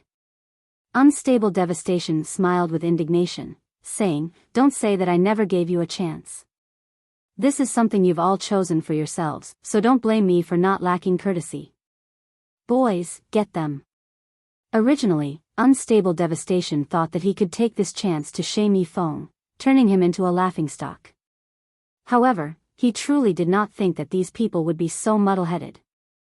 They must have eaten something wrong to follow Yifeng so steadfastly.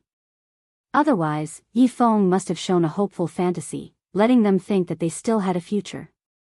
Since he was already here, he would not let Yifeng and the others escape unscathed.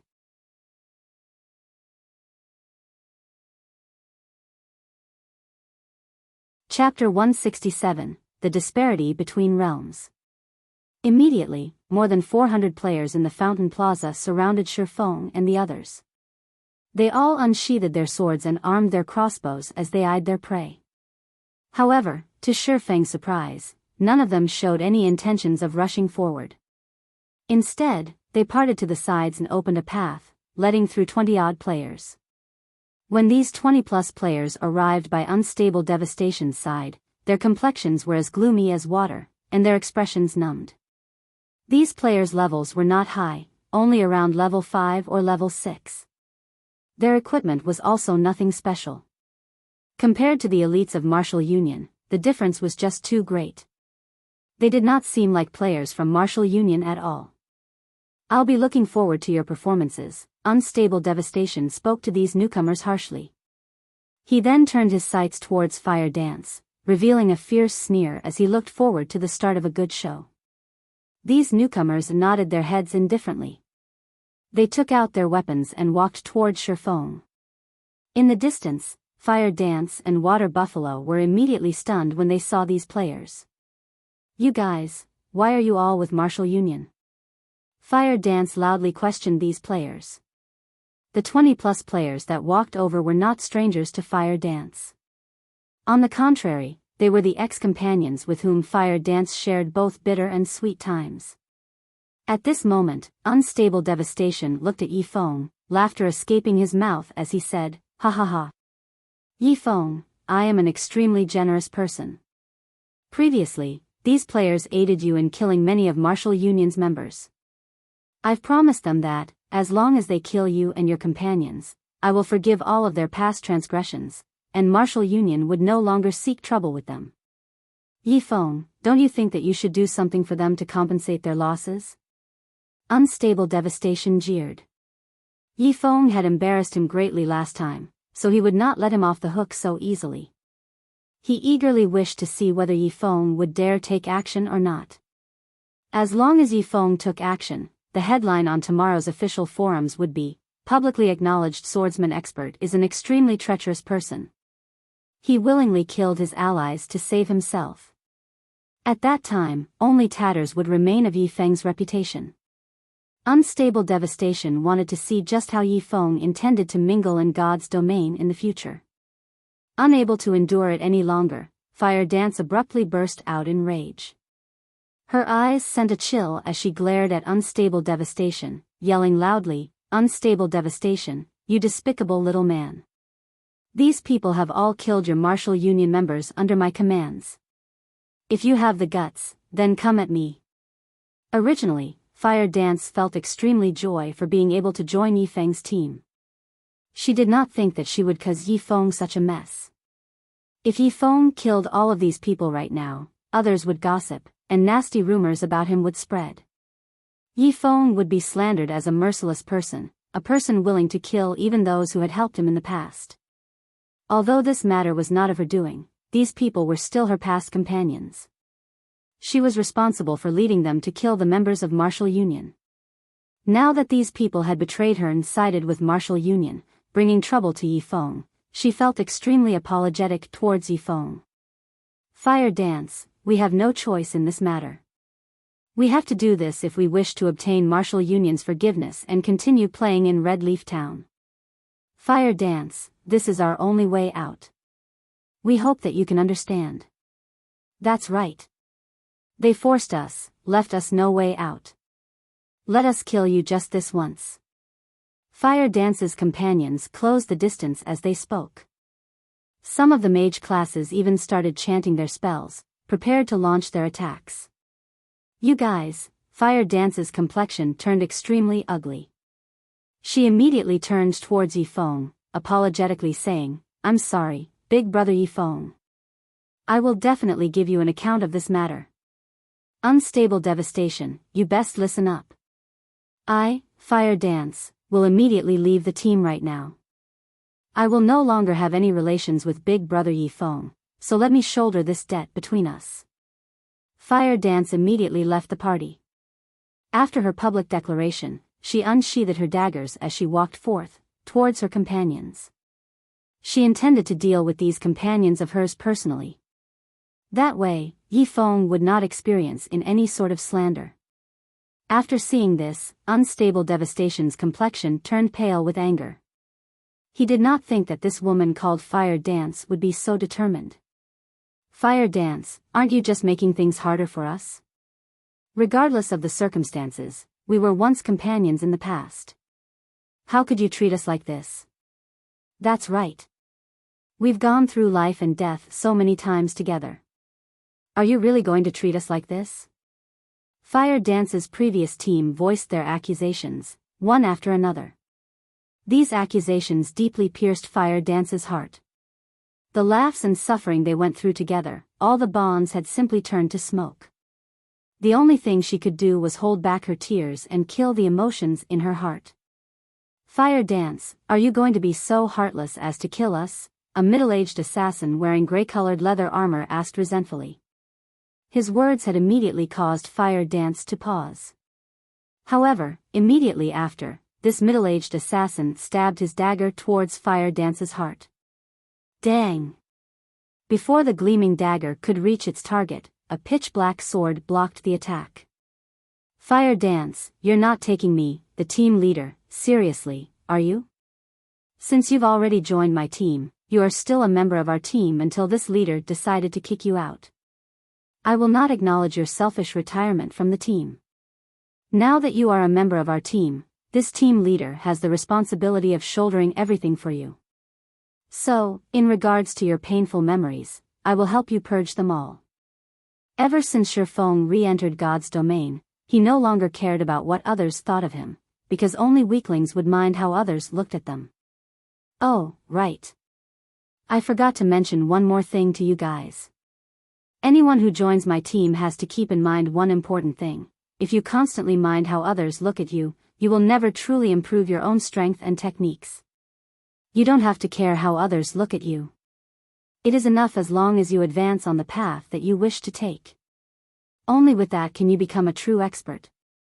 Shifeng suddenly appeared in front of Fire Dance. To Fire Dance, he towered like a mountain before her, blocking any and all dangers from reaching her. Big brother Yifeng, tears inadvertently leaked out from Fire Dance's eyes. Yifeng's actions and words truly touched her heart. After listening to his words, it was as if the door to the realm of experts slowly opened for her. Maybe her hesitation held her back from becoming a true expert. So what if he killed them? Who cared about others' opinions? The strong would never pay attention to such small matters. The only things they needed to consider were the courage to forge ahead and constantly raising their own strength. By the side, after Water Buffalo listened to Yifeng's words, his heart was inexplicably moved. He would never have thought Yifeng would be such a dependable person, a person others could admire. Meanwhile, Kola and the other two merely exchanged glances with each other, smiles plastered on their faces. That's right. This was the leader that they respected and admired. Immediately, Kola and the others stepped forward, one after another, blocking Fire Dance. Well said. So, what are you guys still waiting for? Unstable Devastation felt extreme joy. He had recorded all of Yifeng's words. When the time came, he could deny his actions. Yi Feng, you despicable little man. We've already helped you so much, yet, in the end, you still wish to kill us? You are simply inhuman. Fire Dance's ex-companions cursed, enraged. They all rushed at Yi Feng, one after another, intending to slash and bash him to death. Shi Feng smiled disdainfully at their actions. Looking at the 20-plus melee and mage class players launching their attacks at him, Shi Feng only lightly waved the abyssal blade. Thundering flash.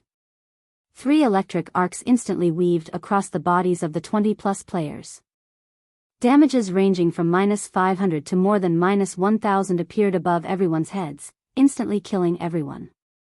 Meanwhile, the green prism marker above Shi Feng's head instantly turned bloody red, giving others a chilling feeling. Big Brother Yi Feng. Leader. Fire Dance and the others immediately panicked. If a player actively killed other players within a town, the guards would hunt them until death.